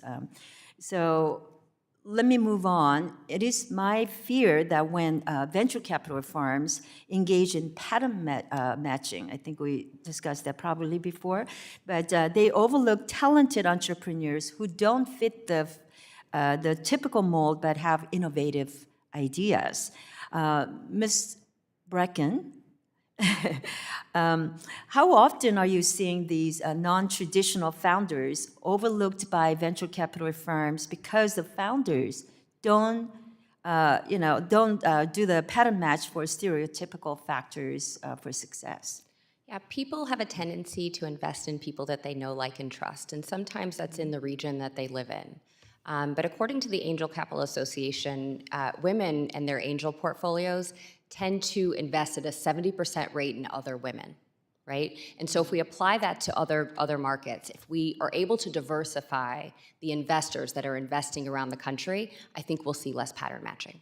So how can we adjust our capital market regulation to incentivize more venture capital investment in very diverse founders? Well, I think it's still important to make certain that we are funding and having programs like SSBCI. I know that has helped our state incredibly in Ohio. And those regulations and those have really helped to grow in certain areas of the state that would have never had any venture capital at all. So your firm, Lightship Capital, how have you capitalized or utilized the enrichment programming to mentor those founders? Well, we offer programming in 16 cities around the country, and we help companies to grow the amount of revenue that they're attracting. And we've helped, oh my gosh, $500 million in capital has been attracted to our portfolio of companies. Thank you. You know, since COVID-19, we have seen a decline of number of companies going public because economic conditions have been unstable throughout the Biden-Harris administration. I want to ask the question to Mr. Case. Do you believe that the long-term stable economic growth that we're seeing under President Trump, who is aiming to deliver, will result in increased initial public offerings? Well, I continue to stay out of politics and focus on policy. That's my approach for 40 years. It will continue. But I do think figuring out ways to open up the IPO market to more companies, so when they have a need for capital, if it's not available in the private market, they have a path to go public, makes sense. And some of the things that this committee is considering, I think, are steps in the right direction.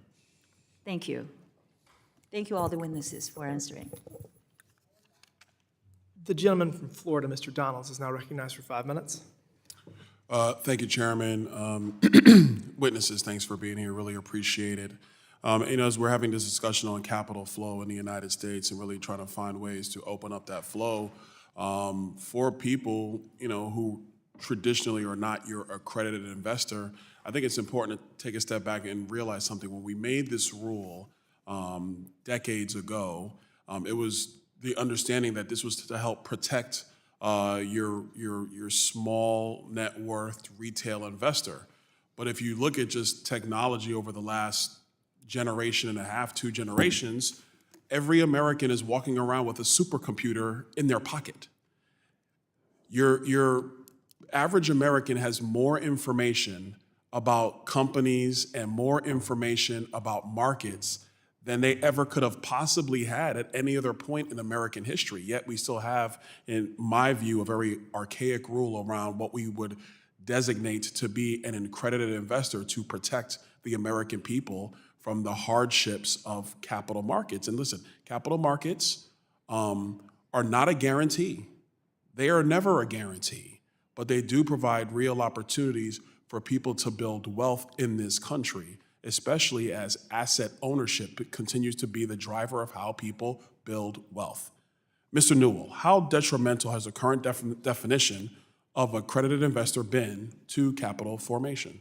There's no question that if you limit the number of people who can provide capital to a business, you're making it much more difficult for that business to grow and thrive and survive. So I'm in favor of a much broader statement of accredited investor that really empowers individuals, as you've suggested, to be making their own investment decisions. And that's not what the current standard allows. What would be the economic benefit of eliminating the accredited investor rule altogether? Again, it gives, it democratizes, if you will, the opportunity to invest in earlier stage companies and technologies, ones where you may have some acute insights as to why that technology is going to be beneficial not only to the company, but to growing in the community in terms of jobs and also growing your own personal wealth. And if you're not satisfying the current accredited investor decision, you're locked out of that investment opportunity. Mr. Trotter, what are the regulatory restrictions that have caused the recent shift away from public offerings and towards private markets? Well, there are many, and many of them are long-term issues. But again, I would say that the success of the Jobs Act and 13 years of experience with the IPO on-ramp can and should be extended, and you can significantly expand the category of emerging growth companies and help IPO activity. What are the factors contributing to the rise of costs associated with going public? Well, the regulatory burden the disproportionate regulatory burden on smaller companies trying to go public is definitely a factor. The Jobs Act was an attempt to address that. I think it has done it has made a meaningful difference, but it could make a bigger difference. Mr. Case, what are some of the unique challenges entrepreneurs outside of the coastal venture capital hubs what are they really facing when it comes to capital formation? And Ms. Brackeen, if we have time, I would love for you to answer the same question. As we've been talking about today, there are big challenges. If you have an idea and you don't have capital yourself, you don't necessarily have friends and family that have capital to back you, many people will never start that company. That company could have been the next big idea that could have changed the world and created a lot of jobs and driven a lot of economic growth. So access to capital, exactly what this committee is focused on, is critically important, and making it easier for entrepreneurs who have ideas to take those into the market is important. Make it easier for them to raise capital, make it easier for the venture funds, particularly regional venture funds, to raise capital. All will contribute to trying to level the playing field and create more opportunity for more people in more places. Ms. Brackeen? Yeah, I would say we are seeing more cities grow. So in your great state of Florida, Miami is seeing a lot of growth right now in the venture capital space, and that's because the dollars came there kind of right around COVID, and sometimes, and really a little bit before that. So you have dollars there, you've had the universities double down on computer science so that the talent is there, and we have a very diverse community of people from Latin and South America who have come and helped to grow all of those companies. Well, thank you for mentioning that. I've been talking a lot the last couple of weeks about Florida, in a lot of respects, becoming the financial capital of not just the United States, but of the world, with a lot of whether it's venture, digital assets, et cetera.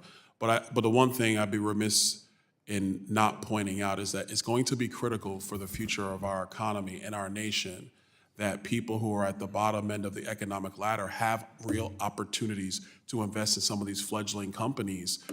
Imagine if a local waiter was able to invest in Snapchat. Gentleman's time Snapchat has became expired. Snapchat. I yield. Thank you, gentleman from Florida. The gentleman from New York is recognized. Mr. Garbarino is the author of a bill to exclude qualified institutional buyers and qualified accredited investors from the record holder account for mandatory registration, a modestly named bill, and the Small Entrepreneurs Empowerment and Development, the SEED Act. Mr. Garbarino, you're recognized for 5 minutes. Thank you, Mr. Chairman. Thank you for that wonderful shout out about these two wonderful bills that I'm lucky to sponsor. Thank you all to witnesses for being here today. For more than 80 years, closed-end funds have provided nearly 4 million investors, including many retirees with steady, diversified income. As registered funds, closed-end funds are subject to rigorous safeguards such as protections related to valuation, disclosure, and conflicts of interest.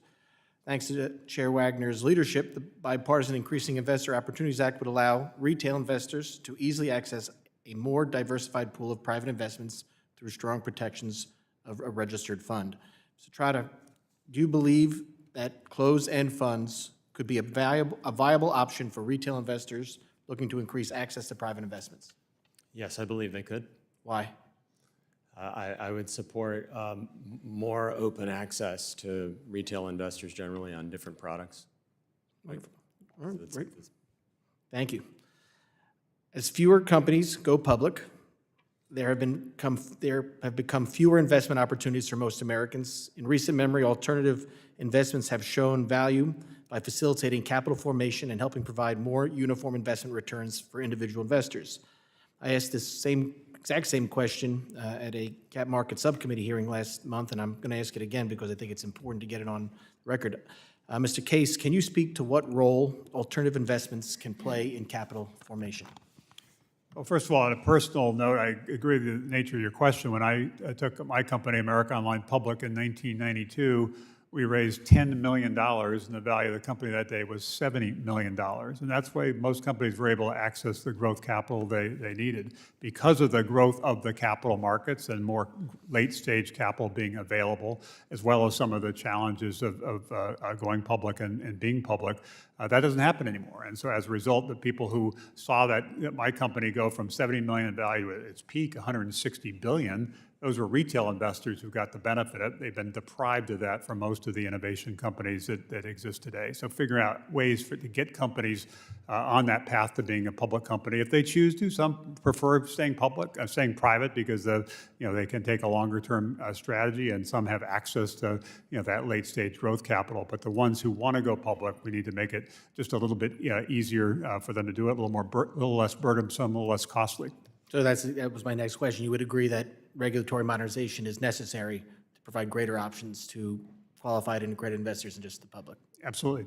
Wonderful, thank you. Speaking of a company's decision of whether to go public or stay private, it's often one of the most significant inflection points in a company's growth. In the case when companies deem that costs associated with going public are too high and that regulatory burdens of staying public aren't worth it, we should ensure that there's a private market framework that supports companies throughout their life cycle. I have a bill, as the chairman mentioned, that would exclude qualified institutional buyers and institutional accredited investors from the mandatory registration threshold of 2,000 or more holders of records. Mr. Trotter, should these institutional investors be counted towards this threshold? And if not, can you explain to us the benefits that their exclusion could have in a company's ability to remain private? I support your bill. I believe they should not be. I think it's an important step in allowing a private company to keep to maintain flexibility on whether and when it becomes a public company. and your bill would be an important step toward that. I think so as well, so I hope it, we have a markup soon, I hope it passes unanimously. My last question, because I have some time left. Small businesses and entrepreneurs experienced significant losses during the first half of the 2020s, which were beyond their control. Microlending has demonstrated a track record around the world for providing much-needed capital to entrepreneurs, often women, minorities, in underbanked communities. This in turn helps them start and grow their businesses. The proposed SEED Act includes micro-offering exemption that allows companies to raise up to $250,000 without any disclosure requirements, but subject to anti-fraud and bad actor disqualifications. Ms. Brackeen, can you explain how small businesses would benefit from this exemption? So today, many people across the country don't have access to friends and family rounds. If you don't come from a wealthy family, you don't have someone to help you to get started. While I don't come from a wealthy family, my father helped me to start my first business with a $10,000 loan. And so being able to access up to $250,000 would allow us to grow companies across the country. Wonderful. I appreciate that, and I think you're absolutely right, and we should pass the SEED Act as quickly as possible. So with that, Mr. Chairman, I yield back. Gentleman yields back. The gentleman from Wisconsin, Mr. Fitzgerald, is recognized for 5 minutes. Thank you, Mr. Chair, and thanks to the witnesses for hanging in there. I know it's been kind of a long morning. Mr. Newell, you've seen firsthand how the regulatory burdens, and I know you spoke about this earlier, do the compliance costs and disclosure requirements push companies to seek alternative paths like mergers, private funding, or even overseas markets? You know, the compliance costs of going public are substantial. I think we've talked about it today. I know we spent about $5 million in accounting just to satisfy the accounting requirements to go public. So when you know that that money is going to go out of pocket with no real benefit to you and your business, you naturally think about alternative strategies to finance the company and move it forward. And the ones that you've suggested are things that happen. There's a process called a dual track process that exists where oftentimes companies will look to either raise capital through an initial public offering or at the same time look to sell or merge their company into another company. And that's because they don't necessarily want the burdensome consequences of going public and may be able to actually continue their journey as a company, but in a different fashion. So if you think, do you think if Congress extended kind of the on-ramp period, you know, what changes would be necessary to ensure kind of that the companies themselves not only go public, but also kind of thrive in the public markets, yeah, I think long term? Yeah, you know? Thank you, Congressman, for that question. I think it's important that we have ways in which not only companies avoid excess of costs that really do not contribute to the growth of the company and are not necessary for investor protections, but then look at ways in which we can expand the access to capital to those companies. Oftentimes, just because you go public, it doesn't mean you've got all the capital in the world that you need. And so you continually have to look for new sources of capital. That's certainly very true in our biotechnology industry. You need to keep going back and finding new investors, and that means any limitation on who can invest, the amounts they can invest, all of that is a barrier to your being able to continue and succeed with your business. Very good, thank you. Mr. Case, expanding and diversifying the pool of individuals who qualify as accredited investors, as we know, is essential to unlocking new funding opportunities for, especially for entrepreneurs, right? And founders in really companies, small companies across the whole nation. So some of those current regulations, as been discussed this morning and this afternoon, still pose significant challenges. I mean, that's why we're here today, I think. How do current regulations around accredited investors create barriers for both the investors and the entrepreneurs? And I know you've discussed this again earlier, but what are some of the reforms that would help expand access to capital while maintaining the protections that investors are looking for? Obviously, we have to strike the right balance, giving people the opportunity to invest, but in a way that is safe and makes sense. But it goes back to what I said before, and probably should have emphasized it more earlier. There's sort of been a structural change in the capital markets in the last several decades. And in my era, when companies like my company, AOL, was going public, but also when Microsoft was going public and Amazon was going public and many other companies were going public in the 1990s, they generally raised capital much earlier in the cycle. All of those, for example, the valuations at the time were in the few $100 million range. Now, nobody goes public until there are many billions of dollars of valuation. What that essentially means is those retail investors who believed in Microsoft or believed in Amazon and were able to get in kind of on the ground floor, not at the first venture capital level, but kind of on the ground floor, were able to see the benefit of that, and it benefited their families in terms of the appreciation of wealth. That's largely been taken away because companies are not going public until it's much later, and that's not entirely because of regulation. Some companies choose not to go public because they want to take a longer-term attitude, but most of it is because they have access to capital now to grow without going public, which is different than 3 decades ago, and they're just worried about the costs and complexities of being public. As a result, the individual investors are being deprived of the opportunity to participate in some of that upside, modifying the accredited investor rule so they can invest in these high-growth companies when they are private would be a step in the right direction. Very good. Thank you very much. I yield back. Gentleman yields back. The gentleman from Nebraska, chairman of our Housing and Insurance Committee, Mr. Flood, who is the author of a bill to exclude qualified, no, that's the wrong one. Let me just yield to Mr. Flood for 5 minutes. Thank you, Mr. Chairman. This hearing topic is near and dear to my heart. How to drive access to capital outside of Silicon Valley and outside of the cities on the coast is something I've worked on since I entered public service in partnership with great state groups like Invest Nebraska. One of the elements that makes Silicon Valley the pinnacle hub of entrepreneurial activity and investment in the country is networks. If you're an aspiring entrepreneur with an idea for a new project, you want to be in the same place as the venture capital firms that could serve as a funding source for you and the talented software engineers that could help you build your project.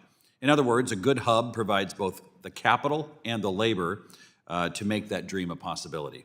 The challenge for communities that aren't already in that kind of a hub is, to a certain degree, the name of the game. You can have great schools that are graduating talented young people, but if there isn't the capital available near them, in many cases, they'll leave town and go to a hub that has it all in the same place. What we see is enormous value created in these hubs, vast sums of wealth and opportunity, driven in part by the best and brightest young people that have left behind smaller communities where they grew up. Lots of times, these hub communities rebel against the very growth activity that they enjoy. In some parts of the country, gentrification has become a bad word used to reference out-of-towners who have driven up the cost of goods and housing. The great irony is that there are communities across the country yearning for a fraction of the kind of investment and economic activity that a hub like San Francisco enjoys. In the past, I've been interested in how to build one of these hubs in Nebraska. Books like Brad Feld and Ian Hathaway's The Startup Community Way, Evolving an Entrepreneurial Ecosystem, serve as a potential blueprint on how to get that done, and I've read them with great interest. But I think there's an even bigger picture question underlying the entrepreneurial hub concept. At what point is a geographic hub no longer necessary? Technology has broken down many of the barriers that makes geography such a strong barrier between people. You can hop on a plane to San Francisco and be there within a day. You can communicate with people all across the country and world easily through messaging and video applications. This question is really for all witnesses. I'd like to hear from all of you. I'd be curious to hear from you regarding your thoughts on this topic. Is there a point where these entrepreneurial ecosystems would no longer be necessary at all, or they wouldn't necessarily need to be located in one geographic place? We'll start with you, Mr. Case. I think we certainly want to build out dozens and dozens of ecosystems, and there's still something, even in a world where there's more virtual, more remote, to having clustering of talent. But it's just unfortunate that the clustering is only happening in places like San Francisco and New York. There's progress in places like Lincoln and Omaha, and even an effort around creating more of a regional hub. So it's a couple of mid-sized cities can work together to create a broader entrepreneurial zone. I think that's a step in the right direction.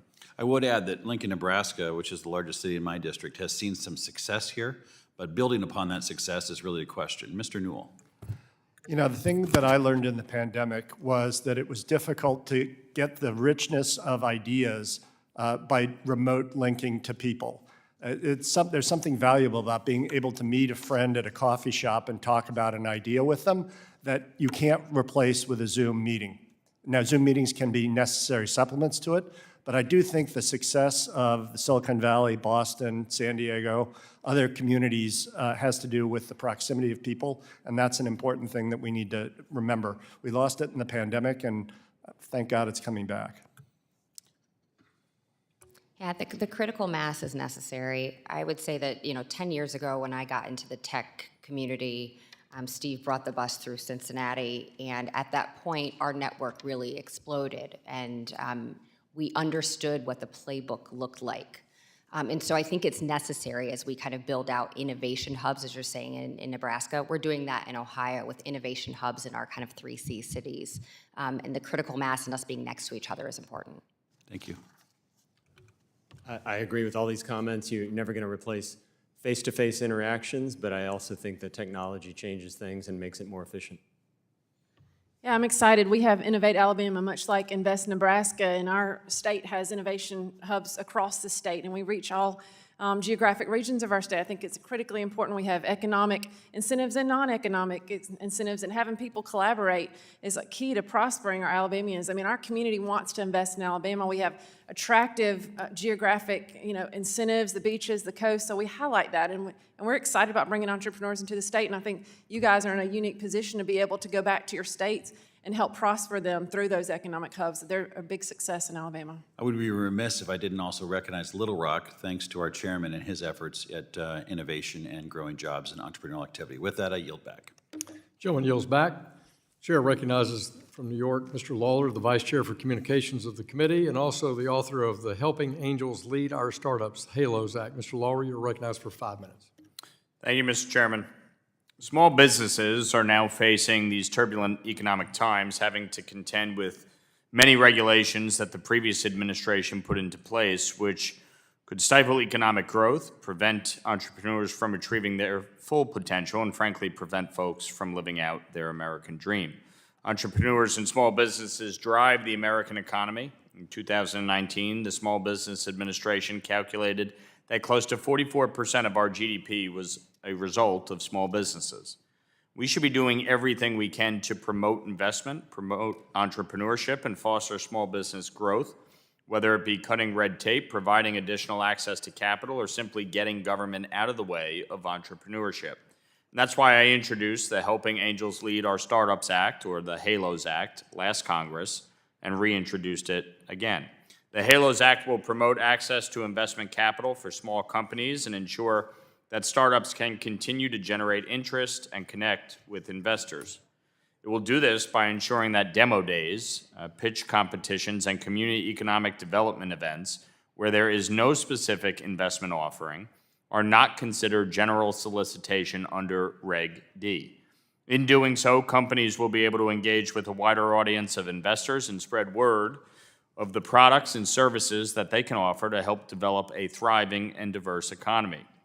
In addition to driving economic force angel investors provide by supporting tens of thousands of small companies per year, long-term impact can be seen as companies such as Amazon, Costco, Facebook, Google, and Starbucks were all initially funded by angel investors. We have seen many successes since the passing of the Bipartisan Jobs Act over a decade ago, which helped reduce barriers to investment. By alleviating burdens on businesses, cutting red tape, and making capital raising in our public markets easier and less costly for emerging companies, not only will we be clearing the way for businesses to expand and develop, but we will also be helping to build a more diverse and inclusive universe of entrepreneurs and founders by expanding opportunities to underrepresented entrepreneurs and communities facing capital formation challenges. The HALOS Act will simply allow folks to get eyes on their businesses and potentially find the vital investor they need to succeed. Think Shark Tank. I look forward to reintroducing the HALOS Act, which passed out of this committee last year, and to seeing it signed into law. Mr. Case, in 2020, the SEC adopted amendments to Reg D to allow for certain demo day communications to be exempt from being considered general solicitation or general advertising. The amendment also defined angel investor group for the purpose of federal securities laws. These changes were made to support startups discussing their products and business plans demo day events without it being considered an initial investment offering. How critical are the changes made in 2020 to capital formation, and should Congress solidify these changes by codifying them into law? I support the principles you mentioned. We need to figure out more ways for our entrepreneurs who have ideas to talk about those ideas, including demo days and other gatherings of startups, and educate people about the potential of a particular market, and modifying some of the rules, or perhaps the legislation you're proposing, the bill you're proposing, that would make it easier for angel investors, make it easier for entrepreneurs, would be a step in the right direction. In your experience, startups generally hesitate to participate in demo days in large measure due to fears of violating securities laws. So do you see that codifying these exemptions would help give entrepreneurs some more confidence in going out and seeking the funding that they need to grow their business? Yes, I believe it would. Great. Would anybody else care to comment? The states certainly support, I'm sorry, go ahead. Go ahead, Those demo days and pitches, we do it all the time in Alabama, but, you know, as state securities regulators, since we're seeing these operations going on across our state, we just want to be sure that we don't have, and we see it all the time, y'all, I prosecute these cases where you've got a startup that isn't very business savvy, and they're misusing the funds, and they're not doing what they're saying, they're making misrepresentations. So knowing that they're out there, it's important to sort of help prevent some of that and keep these businesses, like I said, build a good foundation. But you know, the pitches and the demo days are very successful in Alabama. You know, I think it's important that you spread the message of what you're doing and why it's important and why it's going to be a valuable investment. And the more that you can allow that to happen, the better it will be for the country. Great. Thank you, Mr. Chairman. I yield back. Gentleman yields back. Gentleman from Tennessee, Mr. Ogles, is recognized for 5 minutes. Thank you, Mr. Chairman. Mr. Trotter, I want to revisit Mr. Garbarino's conversation about the closed-end funds and give you a little more opportunity there. But millions of Americans, including many in Middle Tennessee, depend on CEFs as a critical source of retirement savings and investment opportunities. If we're talking about expanding access to capital, CEFs can be a significant force multiplier in helping our fellow citizens achieve the American dream, as you mentioned, Mr. Case. In 2023, total closed-end funds CEF assets were $544 billion. Traditional CEFs had total assets of roughly $250 billion. Unlisted CEFs, including interval funds, tender offer funds, and business development companies, had total assets of $77 billion, $60 and $159 billion, respectively.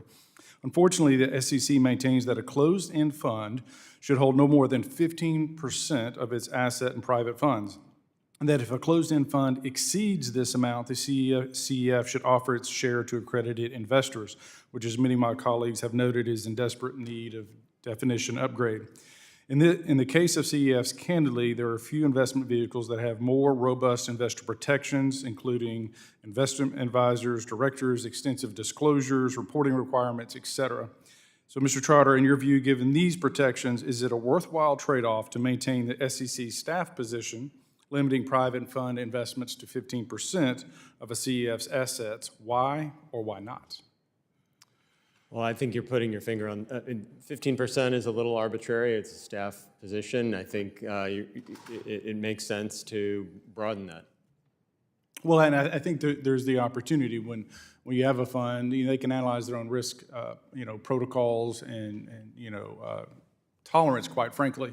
But it does make sense to allow CEFs to invest what they think is basically how they should invest in the private securities. Creating arbitrary anti-free market limitation crowds out the market and needlessly precludes retail investors from critical opportunities. I'm grateful to the gentlewoman from Missouri, the chairwoman of the Capital Markets Subcommittee, for her legislation, the Increasing Investor Opportunities Act, and look forward to working with her on that one. But the current definition of accredited investor limits private market investments to those deemed sophisticated. Mr. Stutzman's bill, the Investment Opportunity Expansion Act, would expand the accredited investor definition to include individuals who invest 10% or less of either their net assets or annual income, whichever is greater, in a private offering. Mr. Case, can you flesh out a little bit for me the opportunities that an investor would have had in the early days when you were launching AOL versus the regulatory regime that kind of is stymied those opportunities and quite limits the access to that American dream, limits that access to, the returns that you saw under your tenure were phenomenal, of course, right? And not every investment's going to have that, but again, let the free market decide, if you will. Yeah, as I mentioned earlier, in the 80s and 90s, when venture capital as a sector, an asset class was less developed, there was less of it. It was harder to get. And also, once you got to a certain stage, you had to go public in order to access additional capital. Because of the growth of capital markets and venture capital and later stage growth, companies can stay private longer, and many choose to, and that's totally fine. But as I said earlier, it has the unintended consequence of depriving individual investors, retail investors, of the ability to invest in some of these companies when they're up and running, whether it be AOL or Uber or Amazon or other companies. You might have been a customer of one of those companies, believed in that company, but you didn't have the ability to invest until much, much later when they go public, when they're worth $10 billion or $20 billion or more. And so figuring out ways to allow people to invest in those companies by modifying the accredited investor kind of rules would open up that market to other investors who could then participate in some of the upside of some of these companies. And you note, there are obviously risks associated with that, so you need to figure out how to strike the right balance, but it does feel like it's time to take a fresh look. Yes, sir. Well, and then, Mr. Newell, would you expand, would an expanded definition of accredited investor have been able to help you as you started your Sutro Biopharma company? Absolutely. When the company was first started in 2003, it was really friends and family. Venture capital didn't come in for a couple of years. So it was really important to have those angel investors around the table. And the more you have, the more successful you're likely to be with your business. Yes, sir. Thank you. And Mr. Chairman, I think the note here is that obviously we proceed responsibly and with caution, but there's missed opportunities for their retail investor in the sector to win and achieve that American dream. And with that, Mr. Chairman, I thank you and yield back. Gentleman yields back. The gentlewoman from Michigan, the chair of the Republican Conference, Ms. McClain, is recognized for 5 minutes. I will try and be quick since we have votes, Mr. Chairman. Thank you. I'm going to piggyback off what Congressman Ogles was talking about.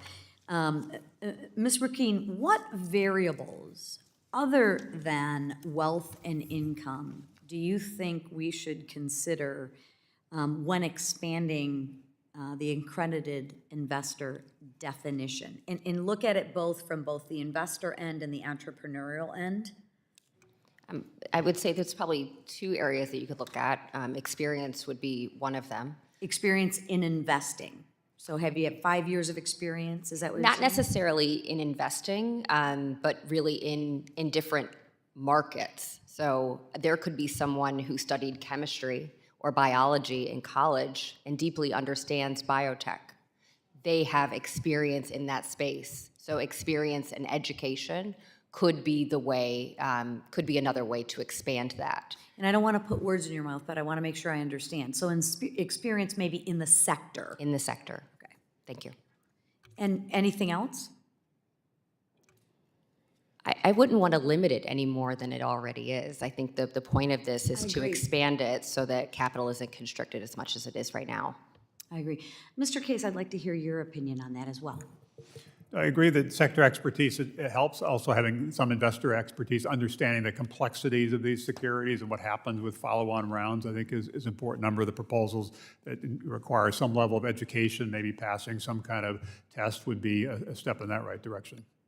I'm sorry, passing some kind of test, did you say? So, some way to make sure that people making these investments understand not just the opportunities, but how the structures work and what some of the risks are. Yeah. There are many different ways to do that, but Sure. I think that's part of it would, I think, be important. Very helpful, thank you. Mr. Trotter, we've heard from numerous small business owners in Michigan, my state, who found working with the SEC, me being one of them, over the past years to be extremely frustrating, expensive, complicated, especially the past 4 years. What I'm trying to figure out is, I had my own financial services company at one point. we had more people in the compliance department than we had in the processing department, than we had in the client service department, right? And we were so worried about making a mistake that we spent a lot of resources doing that to make sure that we were compliant. What I'm trying to figure out is, can you discuss ways to actually reduce friction, roadblock, in the registration process or from the SEC? I mean, I think it was started with good motive, but just like everything, I think we're a long way from home.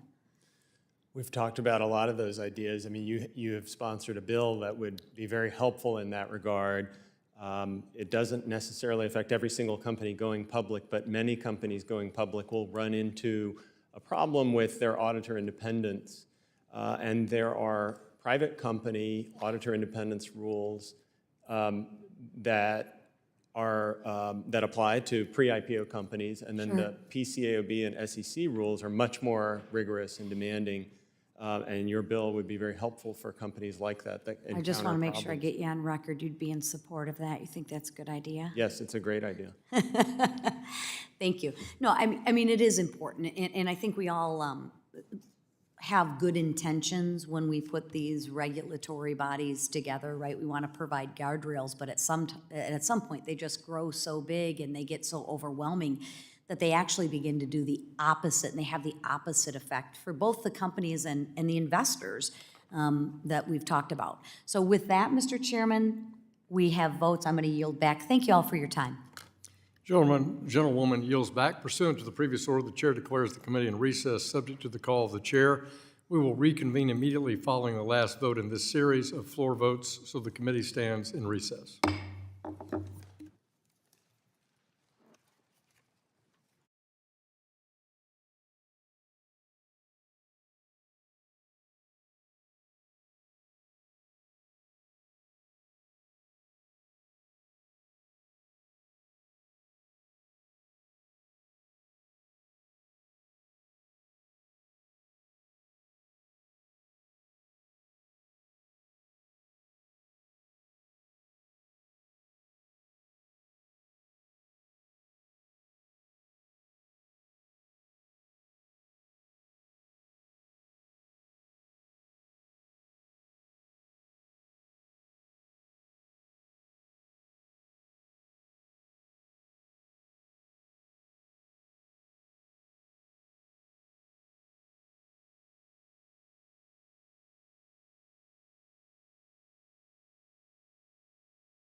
Okay. The committee will reconvene and come to order following our recess. The gentlewoman from Texas, Ms. Dela Cruz, is now recognized for 5 minutes. Thank you so much, Chairman, and thank you to all the witnesses for being here. Do appreciate it.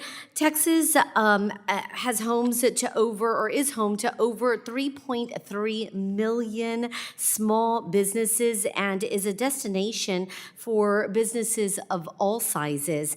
My district is all the way down in deep South Texas, a very rural area, hard to raise capital, but very entrepreneurial. And in fact, I myself am a small business owner and have been blessed to open several different types of small businesses. And so I understand how challenging it can be, especially in a minority community like mine is, being a female and then opening a small businesses with all the challenges.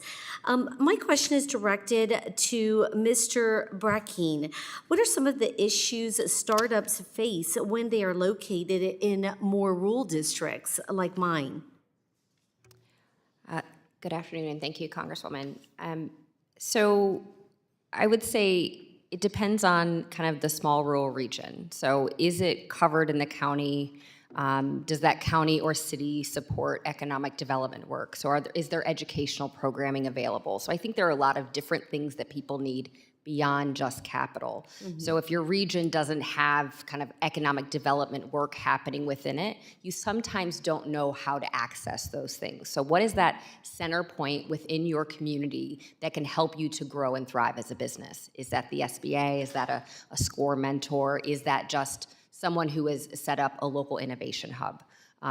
All of those things are necessary to help a company to grow.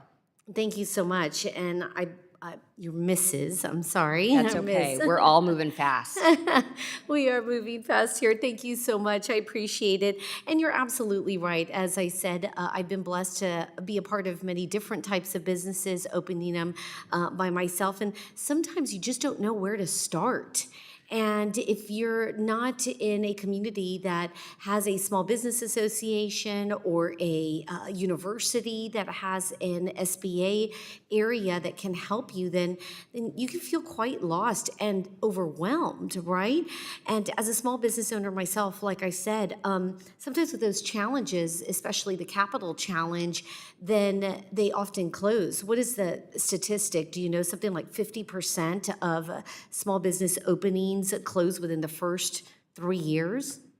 Well, I'm not certain of the small business number, but I know for tech companies, it's 8 fail out of 10 generally, right? So that number is really high at the early kind of pre-seed, seed stage.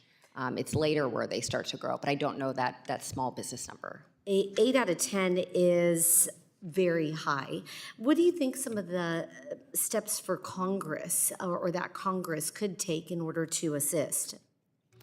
Well, I would say more support around technical assistance for companies. I would say there isn't really a nationwide push behind helping with technical assistance for technology companies. The Small Business Administration is still supporting, in general, Main Street businesses. That could be through other orgs like ours, where we support through kind of economic development work. We're in 7 cities in the state of Ohio and 9 cities elsewhere in the country. So that is one area. Another is just making it easier for capital to flow throughout all of the states. So SSBCI has been brought up several times today. I would say continuing that program is incredibly important. It has helped to capitalize lots of companies that were started in garages and labs across the country. Thank you. Mr. Trotter, how can we make public markets more attractive? Well, continue with the success of the Jobs Act. So in particular, make it easier to go public. And then once you are public, make it easier to be a new public company and entice companies that are considering an IPO by lowering the cost of being a new public company for a meaningful period of time after the IPO. I think those would all be helpful steps, and you can do all of those by expanding the definition of emerging growth company. Thank you. I yield back. The gentlewoman yields. The The gentleman from Iowa, Mr. Nunn, is now recognized for 5 minutes. Well, thank you, Chairman Downing, on this. Always good to have an Air Force guy as your wingman up in the seat there. We appreciate it, certainly, as a combat veteran ourselves. Let me begin by iterating. The U.S. capital markets remain the envy of the entire world. We have a lot of good opportunity here. Our markets provide unrivaled liquidity.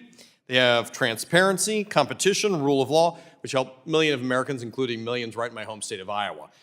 The challenge, however, is despite our nation's financial strength, access to capital remains overly concentrated, particularly in the East and West. I see my colleague from Alabama nodding her head.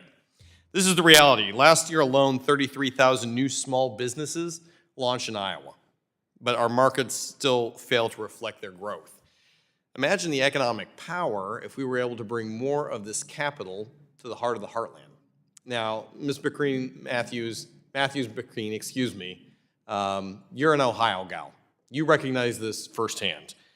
I think that you know that we struggle with our traditional financial centers when it comes to raising that initial funding. Limited availability of initial capital outside of major investment hubs reinforces a pattern, matching a tendency for fund startups to resemble what we've seen in the past, which makes it even more difficult for a Central America opportunity to get outside of Boston or New York or Miami or Silicon Valley. All great places, but we've got an opportunity right here. You've helped lead some real successful examples of what securing capital in the Midwest might look at. Some of the key factors that we should focus on to increase and lower barriers for small companies. Tell me how Ohio and Iowa could better fit into this model.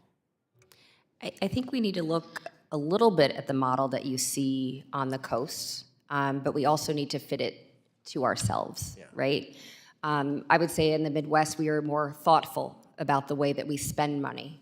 And so first and foremost, we make certain that companies are generating revenue, that they can see growth.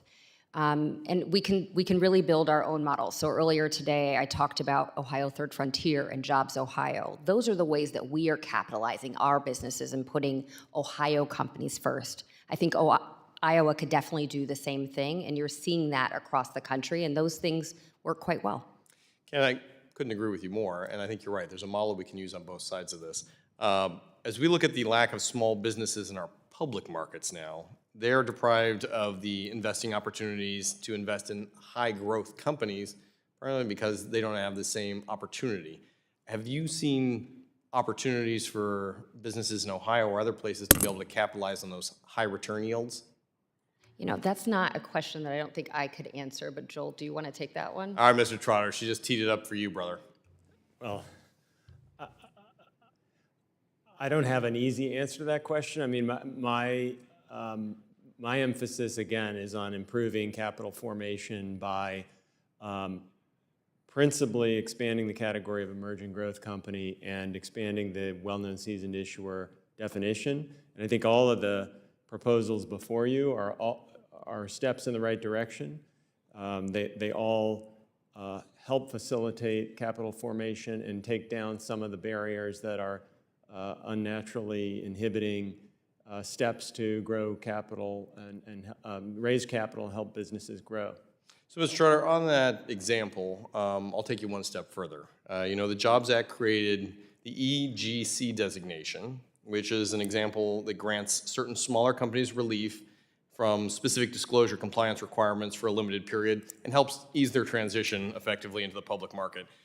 You know, I have a bill that would allow EGCs to present a 2 years of audit financial statement. It would, rather than what's currently out there right now, 3, in both the IPO and spinoff transaction.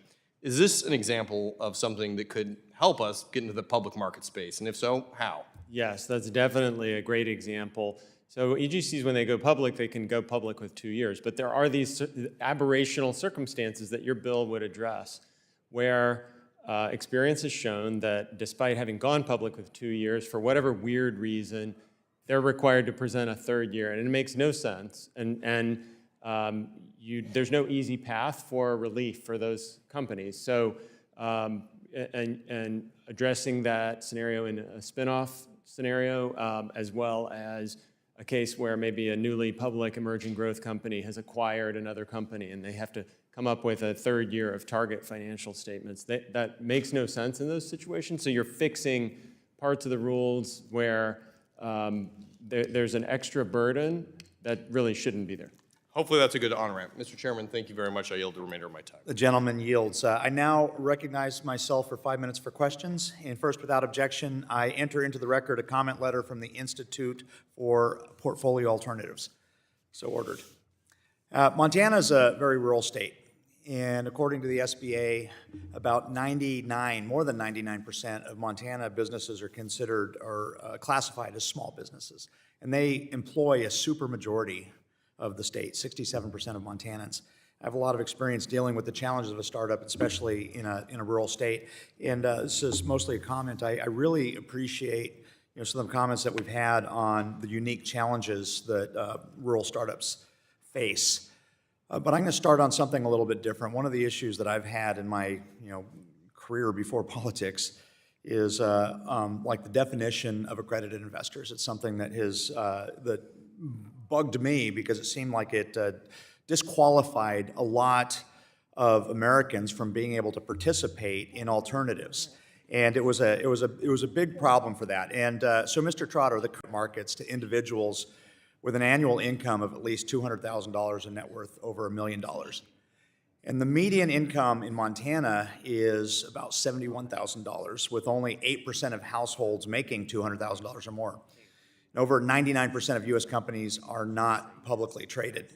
So my question is, does this deny retail investors growth and diversity in their retirement accounts when they can essentially only invest in less than 1% of U.S. companies? Yes, it does. And I've been to a number of these hearings where a lot of emphasis is placed on this definition.